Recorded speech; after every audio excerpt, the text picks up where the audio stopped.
എല്ലാവർക്കും യൂണിറ്റൈ ലേണിംഗിലേക്ക് സ്വാഗതം. നമ്മളിപ്പോൾ SLC പരീക്ഷയ്ക്ക് ഒരുപാട് പ്രിപ്പറേഷനൊക്കെ നടത്തിയിരിക്കുന്ന സമയമാണ്. അങ്ങനെയാണെങ്കിൽ കൂടി നമ്മുടെ മൈൻഡിൽ ഉണ്ടാകുന്ന ഒരു കൺഫ്യൂഷനാണ് ഇത്രയും പഠിച്ചിട്ടും എവിടെയും എത്തിയിട്ടില്ലല്ലോ എന്നൊരു തോന്നൽ.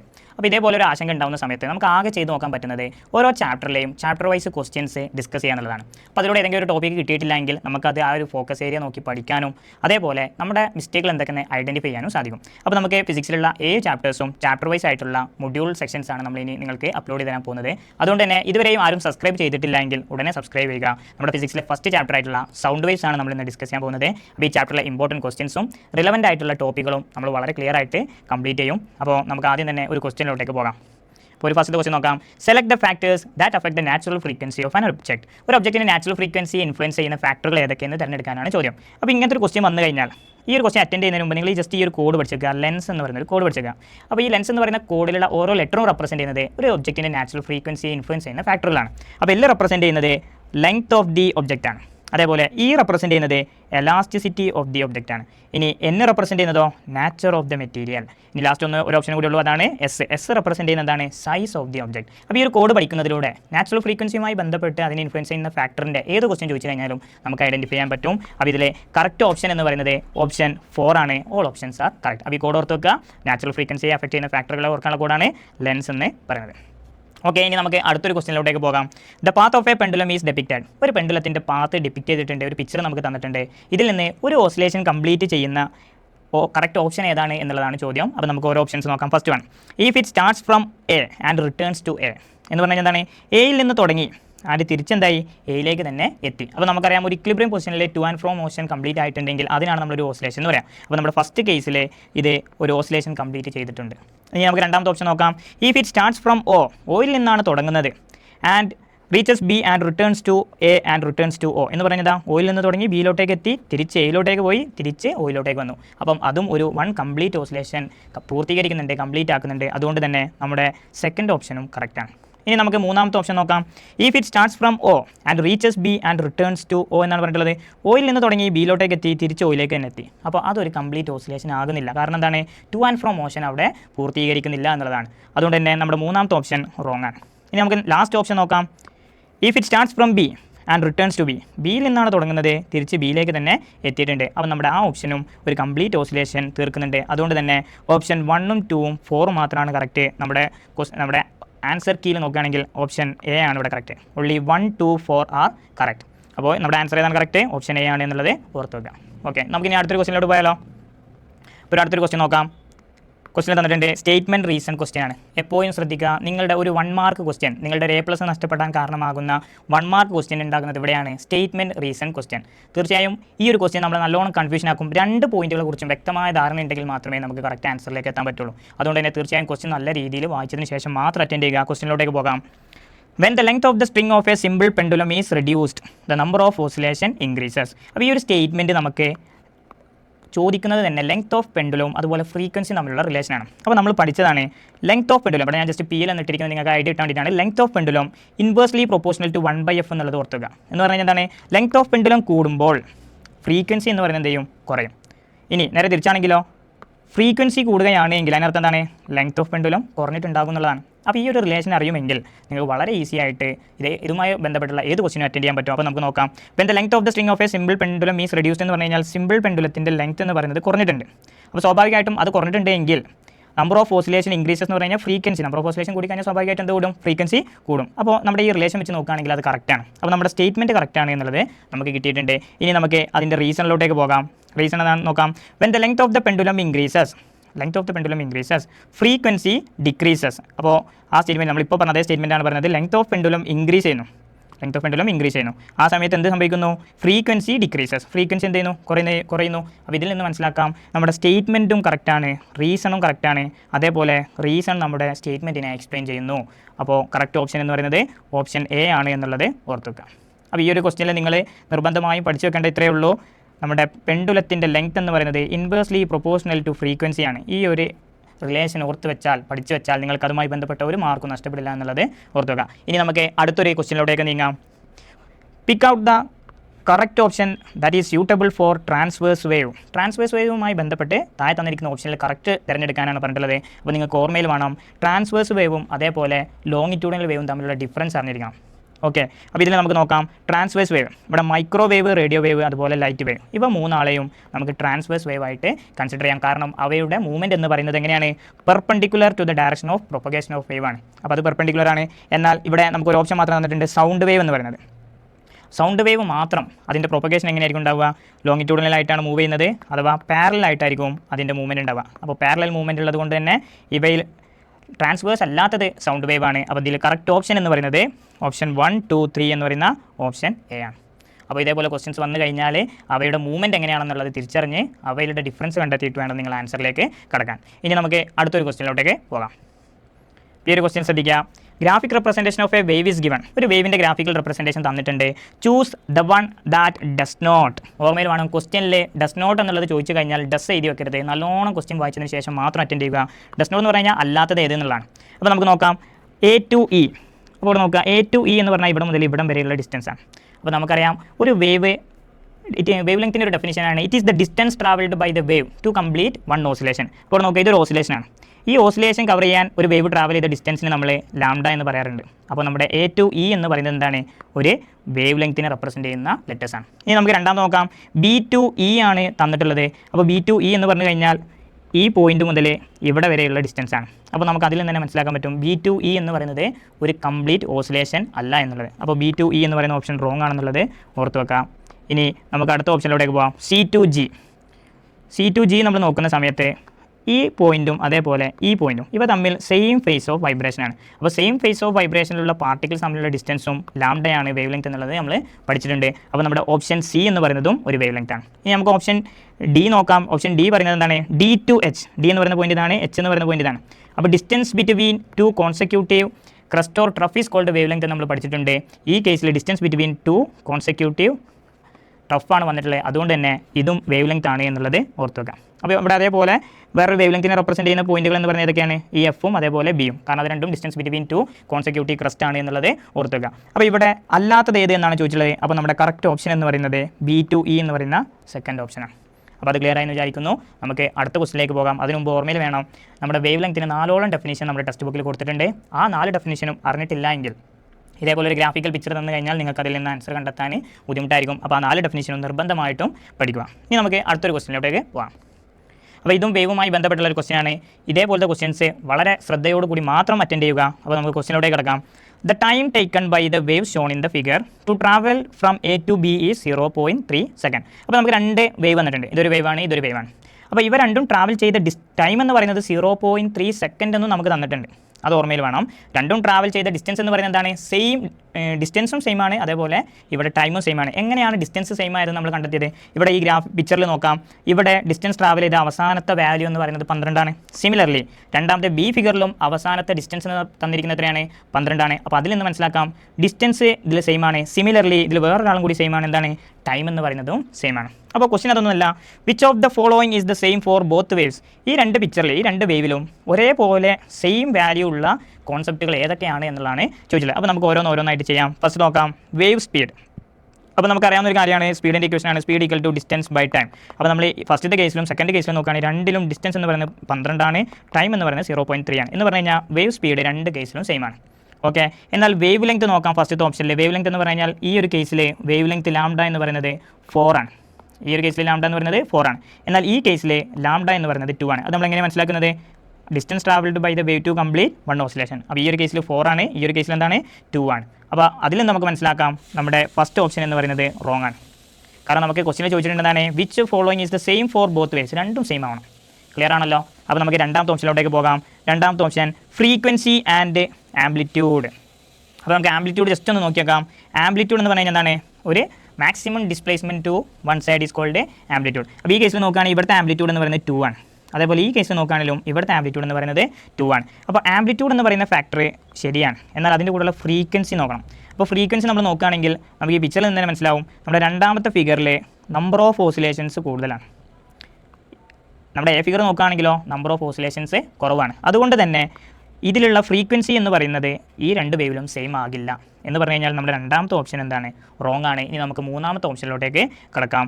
അപ്പോൾ മൂന്നാമത്തെ ഓപ്ഷൻ നോക്കാം, വേവ് സ്പീഡ് ആൻഡ് ആംപ്ലിറ്റ്യൂഡ്. അപ്പോൾ തൊട്ടുമുമ്പ് നമ്മൾ കണ്ടുപിടിച്ചതാണ് വേവ് സ്പീഡ് എന്ന് പറയുന്നത് 2 ആളിലും എന്താണ് സെയിം ആണ് എന്നുള്ളത് നമ്മൾ കണ്ടുപിടിച്ചതാണ്.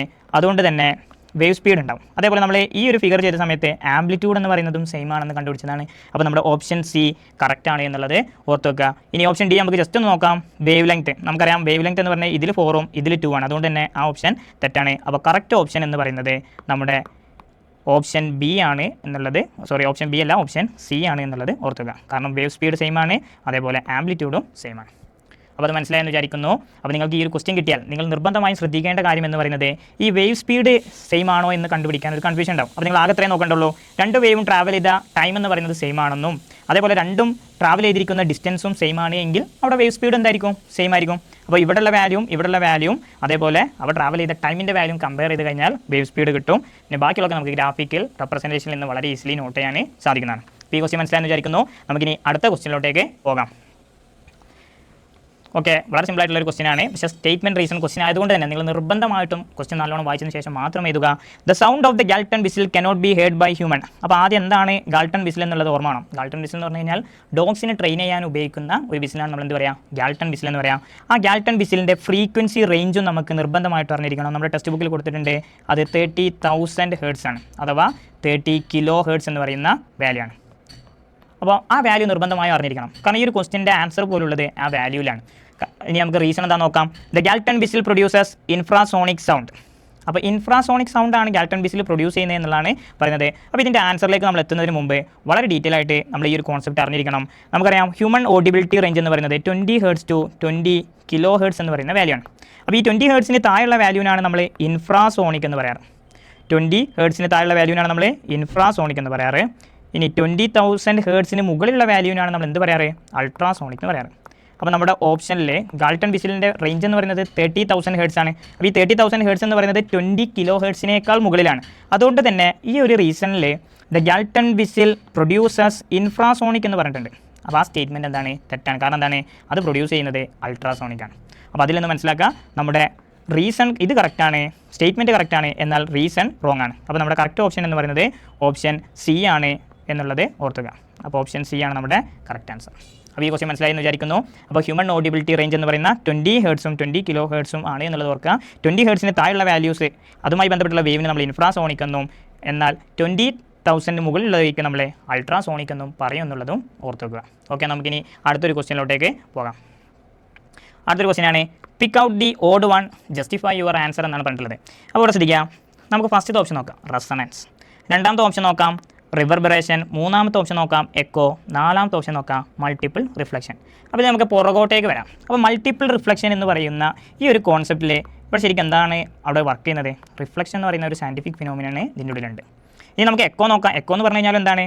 അതും ഒരു റിഫ്ലക്ഷനാണ്. കാരണം എന്താണ്? ഒരു സർഫസിൽ പോയി തട്ടി തിരിച്ച് സൗണ്ട് വരുന്ന ഒരു പ്രോസസ്സാണ് നമ്മൾ എക്കോ എന്ന് പറയുന്നത്. അപ്പോൾ അവിടെ റിഫ്ലക്ഷൻ എന്നുള്ള സയൻറ്റിഫിക് ഫിനോമിനൻ വർക്ക് ചെയ്തിട്ടുണ്ട് എന്നുള്ളത് മനസ്സിലാക്കാം. ഇനി അടുത്ത് നോക്കാം റിവർബറേഷൻ. അപ്പോൾ ലിഞ്ചറിങ് ഓഫ് സൗണ്ട് എന്നോ അല്ലെങ്കിൽ ലാസ്റ്റിംഗ് ഓഫ് സൗണ്ട് എന്നോ നമ്മൾ പഠിച്ചിട്ടുള്ള ഈ ഒരു തിയറിയിലും എന്ത് തന്നെയാണ് വർക്ക് ചെയ്യുന്നത്? റിഫ്ലക്ഷനാണ് വർക്ക് ചെയ്യുന്നത്. എന്നാൽ ഇതിൽ റിസണൻസ് എന്ന് പറയുന്ന ഓപ്ഷൻ മാത്രം അത് നമ്മുടെ റിഫ്ലക്ഷൻ കോൺസെപ്റ്റ് അല്ല, അത് എന്തുമായി ബന്ധപ്പെട്ടതാണ്? നാച്ചുറൽ ഫ്രീക്വൻസിയുമായി ബന്ധപ്പെട്ടതാണ്. അപ്പോൾ ഇതിൽ ഓഡ് വൺ എന്ന് പറയുന്നത് ഓപ്ഷൻ ഏതാണ്? ഫസ്റ്റത്തെ ഓപ്ഷനായിട്ടുള്ള റിസണൻസ് ആണ് എന്നുള്ളത് ഓർത്ത് വെക്കുക. റിസണൻസ് മാത്രം നാച്ചുറൽ ഫ്രീക്വൻസിയുമായി ബന്ധപ്പെട്ടതാണ് എന്നുള്ളത് നിർബന്ധമായും ഓർത്ത് വെക്കുക. അപ്പോൾ ഇത് ക്ലിയർ ആയെന്ന് വിചാരിക്കുന്നു. അപ്പോൾ ഇതേപോലെ ക്വസ്റ്റ്യൻസ് തന്നിട്ടുണ്ട് എങ്കിൽ അതിൽ അവയെല്ലാവരെയും കോമൺ ആയി കൺസിഡർ ചെയ്യുന്ന സയൻറ്റിഫിക് ഫിനോമിനൻ മനസ്സിലാക്കി അതിലുള്ള ഓഡ് വണ്ണിനെ തിരിച്ചറിയാൻ ശ്രദ്ധിക്കുക. അപ്പോൾ ഈ ഓപ്ഷൻ ക്ലിയർ ആയെന്ന് വിചാരിക്കുന്നു. നമുക്കിനി അടുത്ത ക്വസ്റ്റ്യനിലോട്ടേക്ക് പോകാം. അപ്പോൾ ഈ ഒരു ക്വസ്റ്റ്യൻ നമ്മൾ ഫസ്റ്റത്തെ ചാപ്റ്റർ പഠിക്കുമ്പോൾ നിർബന്ധമായും കവർ ചെയ്തിരിക്കേണ്ട പ്രധാനപ്പെട്ട ടോപ്പിക്കാണ് ഡിഫറൻസ് ബിറ്റ്വീൻ ലോങ്ങിറ്റ്യൂഡിനൽ വേവും ട്രാൻസ്വേഴ്സ് വേവും. അത് പഠിച്ചൊരാൾക്ക് വളരെ ഈസി ആയിട്ട് ഈ ഒരു ക്വസ്റ്റ്യൻ അറ്റൻഡ് ചെയ്യാൻ സാധിക്കും. നമുക്ക് ആ ക്വസ്റ്റ്യനിലോട്ടേക്ക് പോകാം. അപ്പോൾ ക്വസ്റ്റ്യൻ ഇതാണ്, select the characteristics related to longitudinal wave. Longitudinal വേവുമായി ബന്ധപ്പെട്ടുള്ള ക്യാരക്ടറിസ്റ്റിക്സ് താഴെ തന്നിരിക്കുന്ന ഓപ്ഷനിൽ നിന്ന് തിരഞ്ഞെടുക്കാനാണ് പറഞ്ഞിട്ടുള്ളത്. അപ്പോൾ ആദ്യത്തെ ഓപ്ഷൻ നോക്കാം, particles in the medium vibrate parallel to the direction of propagation of wave. നമ്മുടെ ലോങ്ങിറ്റ്യൂഡിനൽ വേവിൻ്റെ ഡെഫിനിഷൻ തന്നെയാണത്. ഫസ്റ്റ് ഓപ്ഷൻ കറക്റ്റ് ആണ് എന്നുള്ളത് മനസ്സിലാക്കുക. സെക്കൻഡ് വൺ നോക്കാം, compression and rarefaction are formed. അതും കറക്റ്റ് ഓപ്ഷനാണ്. ട്രാൻസ്വേഴ്സ് വേവ് ആയിരുന്നു ചോദ്യമെങ്കിൽ അവിടെ ഉണ്ടാവുക crest and trough are formed എന്നായിരുന്നു. എന്നാൽ നമ്മുടെ ലോങ്ങിറ്റ്യൂഡിനൽ വേവിൽ കംപ്രഷനും റെയർഫാക്ഷനും ആണ് ഫോം ചെയ്തിട്ടുള്ളത്. എന്നാൽ ഇനി മൂന്നാമത്തെ ഓപ്ഷൻ നോക്കാം. മൂന്നാമത്തെ ഓപ്ഷൻ പറഞ്ഞിരിക്കുന്നത് എന്താണ്? No pressure variations occur in the medium. ആ സ്റ്റേറ്റ്മെൻറ്റ് തീർച്ചയായിട്ടും റോങ് ആണ്. കാരണം നമ്മൾ കംപ്രഷനും റെയർഫാക്ഷനും പഠിക്കുമ്പോൾ കംപ്രഷൻ വരച്ചിരുന്നത് ഇതേപോലെയും റെയർഫാക്ഷൻ വരച്ചിരുന്നത് ഇതേപോലെയും വീണ്ടും കംപ്രഷൻ വരച്ചിരിക്കുന്നത് ഇതേപോലെയാണ്. അപ്പോൾ ഈ ഒരു പിക്ചർ നമ്മൾ നോക്കുമ്പോൾ തന്നെ നമുക്ക് കാണാൻ സാധിക്കും, കംപ്രഷനിൽ നല്ല പ്രഷർ ഉണ്ട്, റെയർഫാക്ഷനിൽ പ്രഷർ എന്ന് പറയുന്നത് കുറവാണ്, വീണ്ടും കംപ്രഷനിൽ പ്രഷർ ഉണ്ട്. അപ്പോൾ ഇവിടെ പ്രഷർ വേരിയേഷൻ അക്വർ ചെയ്യുന്നുണ്ട്. അപ്പോൾ ലോങ്ങിറ്റ്യൂഡിനൽ വേവിലെ no pressure variation occur in the medium എന്ന് പറയുന്ന സ്റ്റേറ്റ്മെന്റ് തീർച്ചയായിട്ടും റോങ് ആണ്. ഇനി നമുക്ക് ലാസ്റ്റ് സ്റ്റേറ്റ്മെന്റ് നോക്കാം. Crest and trough are formed എന്നാണ് പറഞ്ഞിട്ടുള്ളത്. ക്രസ്റ്റും ട്രഫും ഫോം ചെയ്യുന്നത് ഏത് വേവിലാണ്? നമ്മുടെ ട്രാൻസ്വേഴ്സ് വേവിലാണ്. എന്ന ക്വസ്റ്റ്യൻ ചോദിച്ചിരിക്കുന്നത് ലോങ്ങിറ്റ്യൂഡിനൽ വേവ് ആണ്. അപ്പോൾ ഇവിടെ കറക്റ്റ് ഓപ്ഷൻ എന്ന് പറയുന്നത് ഓപ്ഷൻ 1 and 2 ആണ് എന്നുള്ളത് ഓർത്തുക. അപ്പോൾ ഈ ഒരു ക്വസ്റ്റ്യൻ പഠിക്കുന്നതിനോടൊപ്പം തന്നെ നിർബന്ധമായിട്ടും ട്രാൻസ്വേഴ്സ് വേവിൻ്റെ പ്രോപ്പർട്ടീസും അതിൻ്റെ പ്രത്യേകതകളും പഠിച്ച് അതും ലോങ്ങിറ്റ്യൂഡിനൽ വേവും തമ്മിലുള്ള കമ്പാരിസണും മനസ്സിലാക്കിയതിന് ശേഷം മാത്രം നിങ്ങൾ ഫസ്റ്റ് ചാപ്റ്റർ പഠിച്ചു എന്ന് ഉറപ്പുവരുത്തുക. നമുക്കിനി അടുത്തൊരു ടോപ്പിക്കിലോട്ടേക്ക് പോകാം. നെക്സ്റ്റ് ഒരു ക്വസ്റ്റ്യൻ നോക്കാം. A longitudinal wave produce 100 compression and 100 rarefaction in 1 second.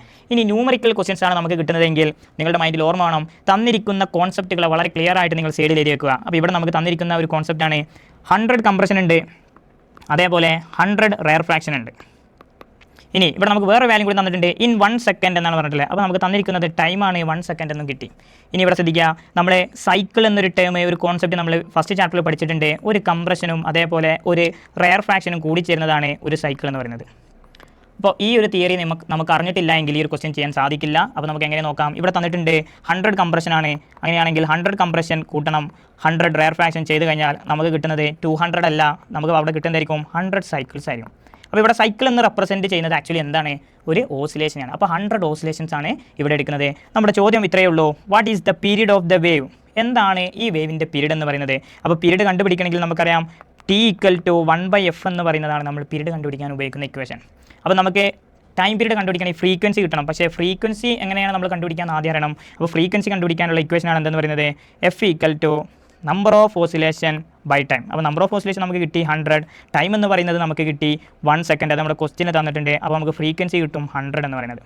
ഇനി ഇതിനെയാണ് നമ്മൾ ഇപ്പോൾ ലാസ്റ്റ് നമ്മൾ പറഞ്ഞിട്ടുള്ള പീരീഡിൻ്റെ ഇക്വേഷൻ ആയിട്ടുള്ള T = 1/f എന്നുള്ളത് സബ്സ്റ്റിറ്റ്യൂട്ട് ചെയ്യും. അപ്പോൾ ആൻസർ T = 1/100 വരും. 1/100 എന്ന് പറയുന്ന വാല്യൂ ആണ് നമ്മുടെ ടൈം പീരീഡ് 1/100 സെക്കൻഡ്. അപ്പോൾ വളരെ സിമ്പിൾ ക്വസ്റ്റ്യൻ ആണ്.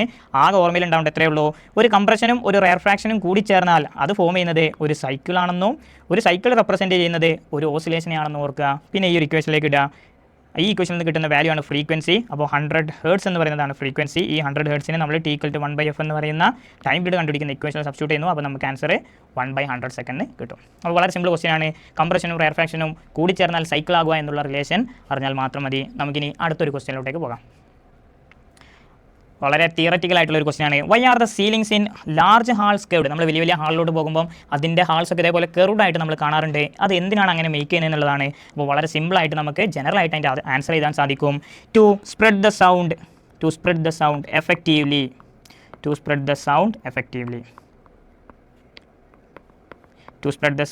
എഫക്റ്റീവ്ലി എന്നുള്ളതാണ്. അപ്പോൾ നമ്മളൊരു ഹാളിൻ്റെ ബാക്ക് സൈഡിലോട്ടേക്കൊക്കെ വളരെ പ്രോപ്പറായിട്ട് എഫക്റ്റീവ് ആയിട്ട് തന്നെ സൗണ്ടിനെ സ്പ്രെഡ് ചെയ്യാൻ വേണ്ടിയിട്ടാണ് നമ്മൾ എന്ത് യൂസ് ചെയ്യുന്നത്? ഹാൾസ് ഒക്കെ കേർവ്ഡ് ആയിട്ട് യൂസ് ചെയ്യുന്നത് എന്നുള്ളത് ഓർത്ത് വെക്കുക. വളരെ ഇമ്പോർട്ടൻ്റ് ആയിട്ടുള്ള റിലവൻ്റ് ആയിട്ടുള്ള ഒരു 1 വേർഡ് ക്വസ്റ്റ്യൻ ആണത്. നിങ്ങൾ തീർച്ചയായും അതിൻ്റെ ആൻസർ പഠിച്ചിരിക്കണം. നമുക്കിനി അടുത്തൊരു ക്വസ്റ്റ്യനിലോട്ടേക്ക് പോകാം. അപ്പോൾ അടുത്തൊരു ക്വസ്റ്റ്യൻ നോക്കാം. Oscillation is the movement of an object in both direction at regular intervals around its equilibrium position. നമുക്ക് ഓസിലേഷൻ്റെ ഡെഫിനിഷൻ തന്നിട്ടുണ്ട്. എന്നിട്ട് ക്വസ്റ്റ്യൻ എന്താണെന്ന് നോക്കാം.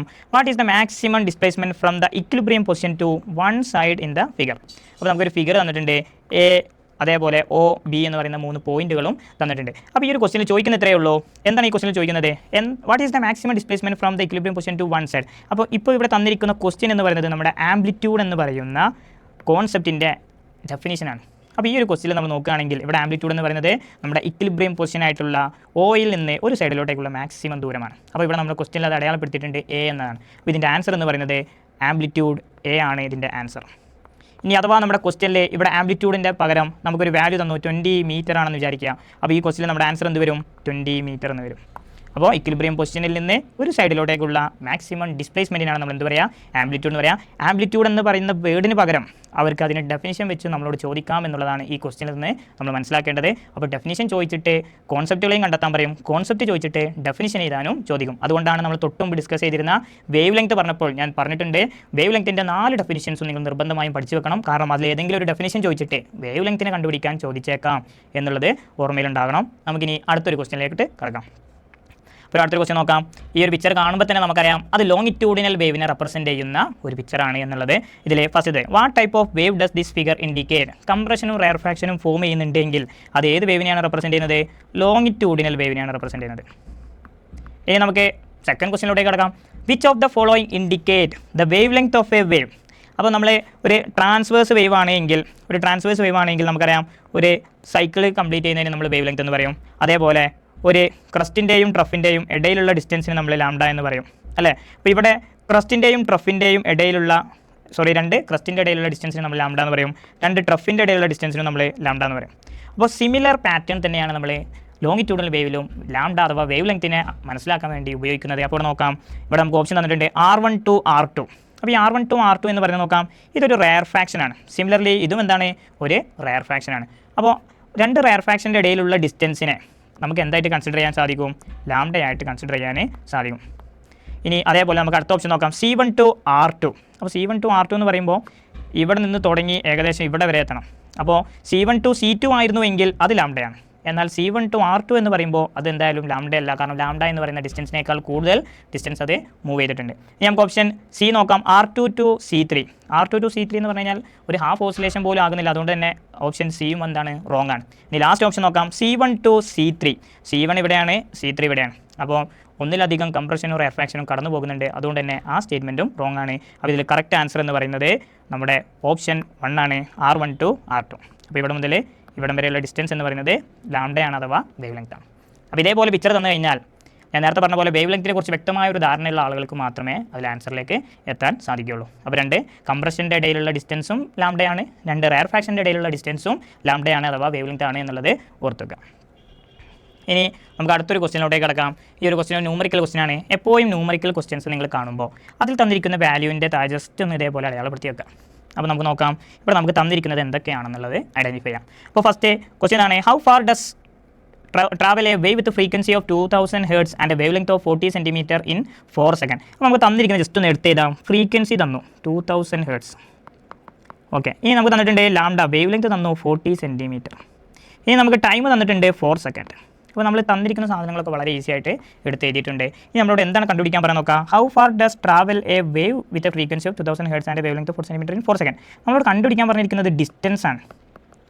അപ്പോൾ ഡിസ്റ്റൻസ് കണ്ടുപിടിക്കാൻ നമ്മൾ ഏത് ഇക്വേഷനാണ് ഉപയോഗിക്കേണ്ടത് എന്ന് കൺഫ്യൂഷൻ ഉള്ളവർ ഈ ഒരു ജനറൽ ഇക്വേഷൻ നമ്മൾ ചെറുപ്പം മുതൽ പഠിച്ചു വരുന്ന ഇക്വേഷനാണ് speed equal to distance by time എന്ന് പറയുന്നത്. അപ്പോൾ ഇതിലുള്ള ഡിസ്റ്റൻസ് ആണ് നമുക്ക് കണ്ടുപിടിക്കേണ്ടത് എങ്കിൽ ഇതിൽ നിന്ന് നമുക്ക് എഴുതി കൂടെ distance equal to speed into time എന്ന്. അപ്പോൾ ഈ ഇക്വേഷൻ ആണ് നമുക്ക് ഫൈനലായിട്ട് സബ്സ്റ്റിറ്റ്യൂട്ട് ചെയ്യേണ്ടത്, D equal to speed into time. അപ്പോൾ ടൈം ഓൾറെഡി നമ്മുടെ ക്വസ്റ്റ്യനിൽ തന്നിട്ടുണ്ട്, 4 സെക്കൻഡ് ആണെന്നുള്ളത് തന്നിട്ടുണ്ട്. എന്നാൽ നമുക്ക് തരാത്തത് എന്താണ്, എസ് എന്ന് പറയുന്ന സ്പീഡാണ്. അപ്പോൾ നമുക്ക് സ്പീഡ് കണ്ടുപിടിക്കണം. അപ്പോൾ സ്പീഡ് കണ്ടുപിടിക്കാൻ നമുക്ക് ഒരു ഇക്വേഷൻ അറിയാം, speed equal to speed of wave equal to frequency into wavelength, F lambda എന്ന് നമ്മൾ പഠിച്ചിട്ടുണ്ട്. ഇത് വളരെ ജനറൽ ആയിട്ടുള്ള പ്രധാനപ്പെട്ട ഒരു ഇക്വേഷനാണ്. നമ്മൾ ഈ ഇക്വേഷൻ ഉപയോഗിച്ച് സ്പീഡ് കണ്ടുപിടിക്കും. സ്പീഡ് കണ്ടുപിടിച്ചതിന് ശേഷം ആ സ്പീഡിൻ്റെ വാല്യൂ ഇതിൽ സബ്സ്റ്റിറ്റ്യൂട്ട് ചെയ്ത് കഴിഞ്ഞാൽ നമുക്ക് ഡിസ്റ്റൻസ് കിട്ടും.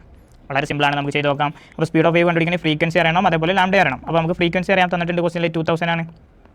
ഇനി നമുക്ക് അതേപോലെ തന്നിട്ടുണ്ട് ലാംഡ എന്ന് പറയുന്നത് 40 ആണെന്ന് തന്നിട്ടുണ്ട്. അപ്പോൾ 2000 × 40 എന്ന് പറയുമ്പോൾ ഇതേപോലുള്ള സീറോസ് വരുന്ന മൾട്ടിപ്ലിക്കേഷൻ ഇങ്ങനെ ആലോചിക്കുക, 2 × 4 ചെയ്യാം. അപ്പോൾ നമുക്ക് 8 കിട്ടും.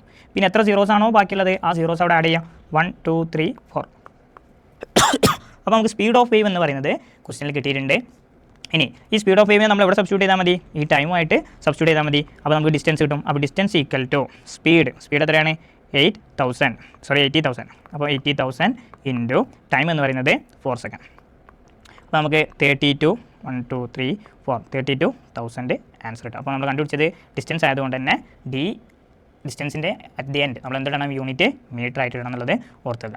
അപ്പോൾ ഇത് മനസ്സിലായി എന്ന് വിചാരിക്കുന്നു. അപ്പോൾ ഇങ്ങനെ നമ്മളിവിടെ ആൻസറിലേക്ക് എത്തുന്നതിന് മുമ്പ് നമ്മൾ മനസ്സിലാക്കേണ്ടത് നിർബന്ധമായിട്ടും എങ്ങനെ നമ്മൾ അതിലേക്ക് എത്തി എന്നുള്ള പാറ്റേൺ. അപ്പോൾ ഈ ഒരു ക്വസ്റ്റ്യനിൽ നമുക്ക് കാണാൻ സാധിക്കും, നമുക്ക് ഫ്രീക്വൻസി തന്നിട്ടുണ്ട്, വേവ് ലെങ്ത് തന്നിട്ടുണ്ട്, അതേപോലെ എന്ത് തന്നിട്ടുണ്ട്, സെക്കൻഡ് ടൈമിൽ തന്നിട്ടുണ്ട്. അപ്പോൾ ഈ ഒരു കോൺസെപ്റ്റിൽ നമ്മൾ ഡിസ്റ്റൻസ് ആണ് കണ്ടുപിടിക്കേണ്ടത് എന്നുള്ളത് കൊണ്ട് ഡിസ്റ്റൻസിൻ്റെ ഇക്വേഷൻ ഡെറൈവ് ചെയ്തു.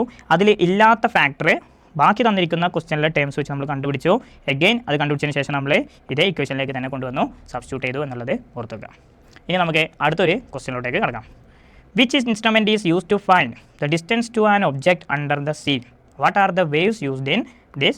എന്നാണ് ചോദ്യം. അപ്പോൾ ഈ ഒരു ക്വസ്റ്റ്യനിൽ നമുക്ക് എല്ലാവർക്കും ഇതിന് ആൻസർ അറിയാം. ആൻസർ എന്ന് പറയുന്നത് സോണാർ എന്ന് പറയുന്ന ഡിവൈസാണ്. കടലിനടിയിലുള്ള ഒബ്ജക്റ്റുകളെ കണ്ടെത്താനോ അവയുടെ ഇടയിലുള്ള ഡിസ്റ്റൻസും അവയുടെ ഷേപ്പും കാര്യങ്ങളൊക്കെ കണ്ടെത്താനും ഒക്കെ നമ്മൾ ഉപയോഗിക്കുന്ന ഒരു സാധനമാണ് പറയുന്നത് സോണാർ എന്ന് പറയുന്നത്. അപ്പോൾ അതിൻ്റെ ഫുൾ ഫോമാണ് സൗണ്ട് നാവിഗേഷൻ ആൻഡ് റേഞ്ചിങ് എന്ന് പറയുന്നത്. അതും ജസ്റ്റ് ഒന്ന് ഓർത്ത് വെക്കുക. ഇവിടെ ഏത് വേവ് ആണ് ഉപയോഗിക്കുന്നതെന്ന് ചോദിച്ചിട്ടുണ്ട്. അപ്പോൾ ആൻസർ എന്ന് പറയുന്നത് ഇപ്പോൾ ഫസ്റ്റ് ഓപ്ഷൻ ക്വസ്റ്റ്യൻ്റെ ആൻസർ ചെയ്യാൻ സോണാറാണ്. ഇതിൽ sub question what are the waves used in this എന്ന് ചോദിക്കുമ്പോൾ അവിടെ ഉപയോഗിക്കുന്ന വേവ് എന്ന് പറയുന്നത് അൾട്രാസോണിക് വേവ്സ് ആണ്. അപ്പോൾ ഇതെങ്ങനെയാണ് ഇതിൻ്റെ ഏത് ഡിവൈസുകളാണ് ഇതിനെ സഹായിക്കുന്നതെന്ന് ചോദിച്ചു കഴിഞ്ഞാൽ ഓർമ്മ വേണം, ട്രാൻസ്മിറ്ററും റിസീവറാണ് ഉപയോഗിക്കുക. ട്രാൻസ്മിറ്റർ യൂസ് ചെയ്തിട്ടാണ് നമ്മൾ വേവ്സ് ജനറേറ്റ് ചെയ്യുക, എന്നാൽ റിസീവർ ഉപയോഗിച്ചിട്ടാണ് നമ്മളതിൻ്റെ സിഗ്നൽസിനെ റിഫ്ലക്റ്റ് ചെയ്തതിന് ശേഷം തിരിച്ചറിയുക. അപ്പോൾ ട്രാൻസ്മിറ്ററും റിസീവറിൻ്റെയും സഹായത്തോടു കൂടി അൾട്രാസോണിക് വേവ്സ് പാസ് ചെയ്തിട്ടാണ് നമ്മൾ ഓരോ ഒബ്ജക്റ്റിലേക്കുള്ള ഡിസ്റ്റൻസ് കണ്ടുപിടിക്കുക എന്നുള്ളത് ഓർത്തുക. നമുക്കിനി അടുത്തൊരു ക്വസ്റ്റ്യനിലോട്ടേക്ക് പോകാം. ഈ ഒരു ക്വസ്റ്റ്യൻ നോക്കാം. The frequency of sound that humans can hear is from 20 Hz to 20 kHz. 20 Hz മുതൽ 20 kHz വരെയാണ് നമുക്ക് കേൾക്കാൻ കഴിയുന്ന സൗണ്ടിൻ്റെ ഓഡിബിലിറ്റി റേഞ്ച് എന്ന് പറയുന്നത്. അത് നമുക്ക് എല്ലാവർക്കും അറിയുന്ന ഒരു കാര്യമാണ്. എന്നാൽ then what is the highest wavelength of sound that humans can hear? എന്നാൽ നമുക്ക് കേൾക്കാൻ പറ്റുന്ന സൗണ്ടിലെ ഹയസ്റ്റ് വേവ് ലെങ്ത് എത്രയാണ് എന്നുള്ളതാണ് ചോദിച്ചുള്ളത്. സ്പീഡ് ഓഫ് സൗണ്ട് തന്നിട്ടുണ്ട് 350 m/s. ഈ ഒരു ക്വസ്റ്റ്യൻ അത്യാവശ്യം സ്റ്റാൻഡേർഡ് ആയിട്ടുള്ളൊരു ക്വസ്റ്റ്യൻ ആണ്. അപ്പോൾ ഇത് ചെയ്യുന്ന പാറ്റേൺ നിർബന്ധമായും പഠിച്ചേക്കുക. ഇവിടെ നമുക്ക് കണ്ടുപിടിക്കാൻ പറഞ്ഞിരിക്കുന്നത് എന്താണ്? ലാംഡയാണ്. അപ്പോൾ നമുക്ക് ഇങ്ങനെ ഒരു ഇക്വേഷൻ അറിയാം, V = F ലാംഡ. അപ്പോൾ അതിൽ നിന്ന് നമുക്ക് ലാംഡയ്ക്ക് ഒരു ഇക്വേഷൻ ഡെറൈവ് ചെയ്യുകയാണെങ്കിൽ V/F = ലാംഡ എന്ന് നമുക്ക് കിട്ടും. ക്ലിയർ ആണല്ലോ? അപ്പോൾ ഈ ഒരു ഇക്വേഷൻ എഴുതുമ്പോൾ തന്നെ നമ്മൾ മനസ്സിലാക്കേണ്ട ഒരു കാര്യമുണ്ട്, ലാംഡ കൂടുമ്പോൾ ഫ്രീക്വൻസി എന്താവുന്നുണ്ട്? കുറയുന്നുണ്ട്. അപ്പോൾ ഇവിടെ നമ്മുടെ ക്വസ്റ്റ്യനിൽ ചോദിച്ചിരിക്കുന്നത് നോക്കാം. നമുക്ക് ഫ്രീക്വൻസി എന്ന് പറഞ്ഞിട്ട് തന്നിരിക്കുന്നത് ഒരു റേഞ്ചാണ്. അപ്പോൾ 20 Hz to 20 kHz എന്ന് പറയുന്ന റേഞ്ചാണ് നമുക്ക് തന്നിട്ടുള്ളത്. ഓർമ്മയിൽ വേണം കേട്ടോ, നമുക്ക് തന്നിരിക്കുന്ന ഒരു റേഞ്ചാണ്, അല്ലാതെ സ്പെസിഫിക് ആയിട്ടുള്ള ഫ്രീക്വൻസിൻ്റെ വാല്യൂ അല്ല. അതുകൊണ്ട് തന്നെ ഇവിടെ ചോദ്യമാണ്, then what is the highest wave length of sound that humans can hear? മനുഷ്യർക്ക് കേൾക്കാൻ കഴിയുന്ന ഹയസ്റ്റ് വേവ് ലെങ്ത് ആണ് ചോദിച്ചത്. അപ്പോൾ ഇവിടെ നോക്കുക, ഈ റേഞ്ച് നോക്കുക. ഹയസ്റ്റ് വേവ് ലെങ്ത് ഇവിടെ കിട്ടണമെങ്കിൽ നമ്മൾ അവിടെ സബ്സ്റ്റിറ്റ്യൂട്ട് ചെയ്യുന്ന ഫ്രീക്വൻസി എന്ന് പറയുന്നത് എന്താകണം? ലോ ആകണം. അപ്പോൾ നമുക്കിവിടെ ഒരു റേഞ്ച് തന്നിട്ടുണ്ട് 20 Hz to 20 kHz. അപ്പോൾ ഇതിൽ നിന്ന് തന്നെ ലോവസ്റ്റ് ഫ്രീക്വൻസി ഉള്ളത് 20 Hz എന്ന് പറയുന്ന വാല്യൂ അല്ലേ? Yes or no? യെസ്.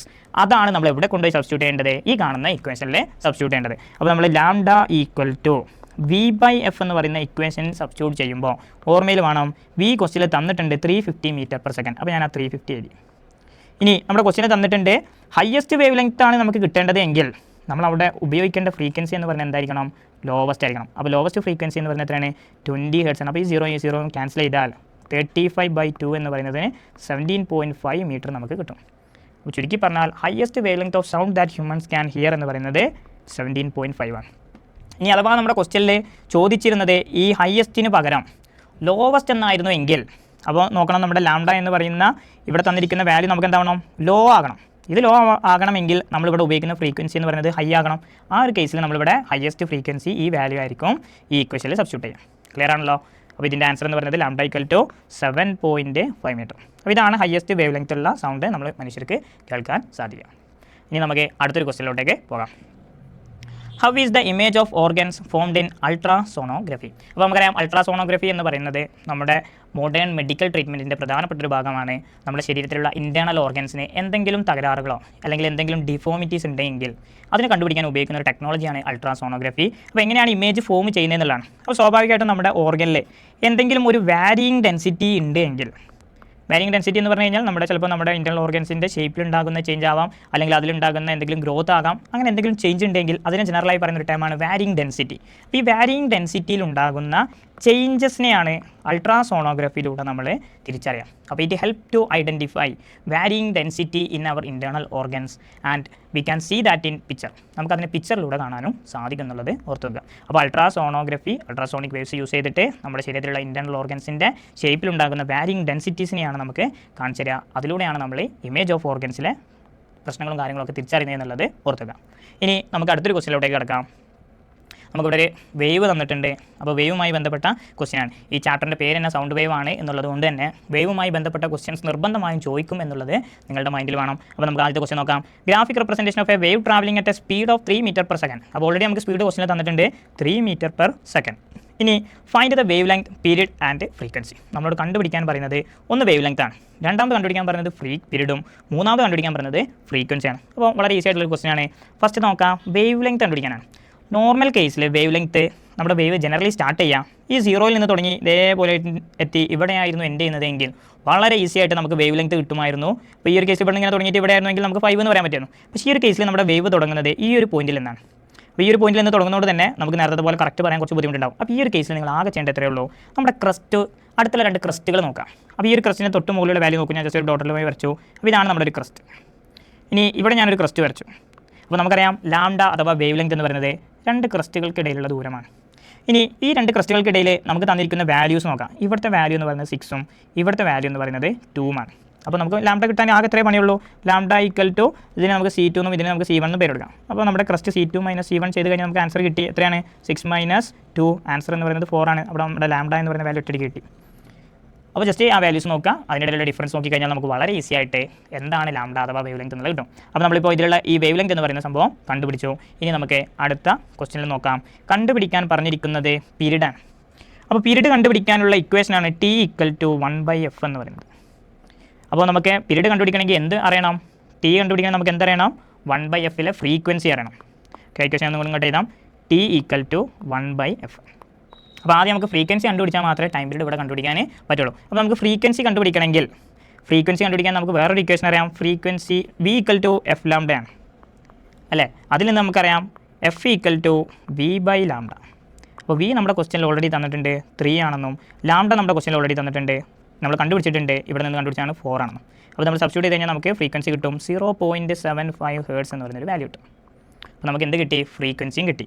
ഈ ഫ്രീക്വൻസി കണ്ടുപിടിച്ച് കഴിഞ്ഞാൽ അത് നമ്മുടെ T = 1/f എന്ന് പറയുന്ന ഇക്വേഷനിൽ സബ്സ്റ്റിറ്റ്യൂട്ട് ചെയ്താൽ നമുക്ക് എന്തും കിട്ടും, പീരീഡും കണ്ടെത്താൻ സാധിക്കും. അപ്പോൾ നമുക്ക് ആ പീരീഡ് കണ്ടെത്താനുള്ള ഇക്വേഷനിൽ നമ്മൾ സബ്സ്റ്റിറ്റ്യൂട്ട് ചെയ്യുകയാണെങ്കിൽ ഞാനിപ്പോൾ ഈ വാല്യൂ ഇങ്ങോട്ടേക്ക് മാറ്റിയിരുന്നുണ്ട്.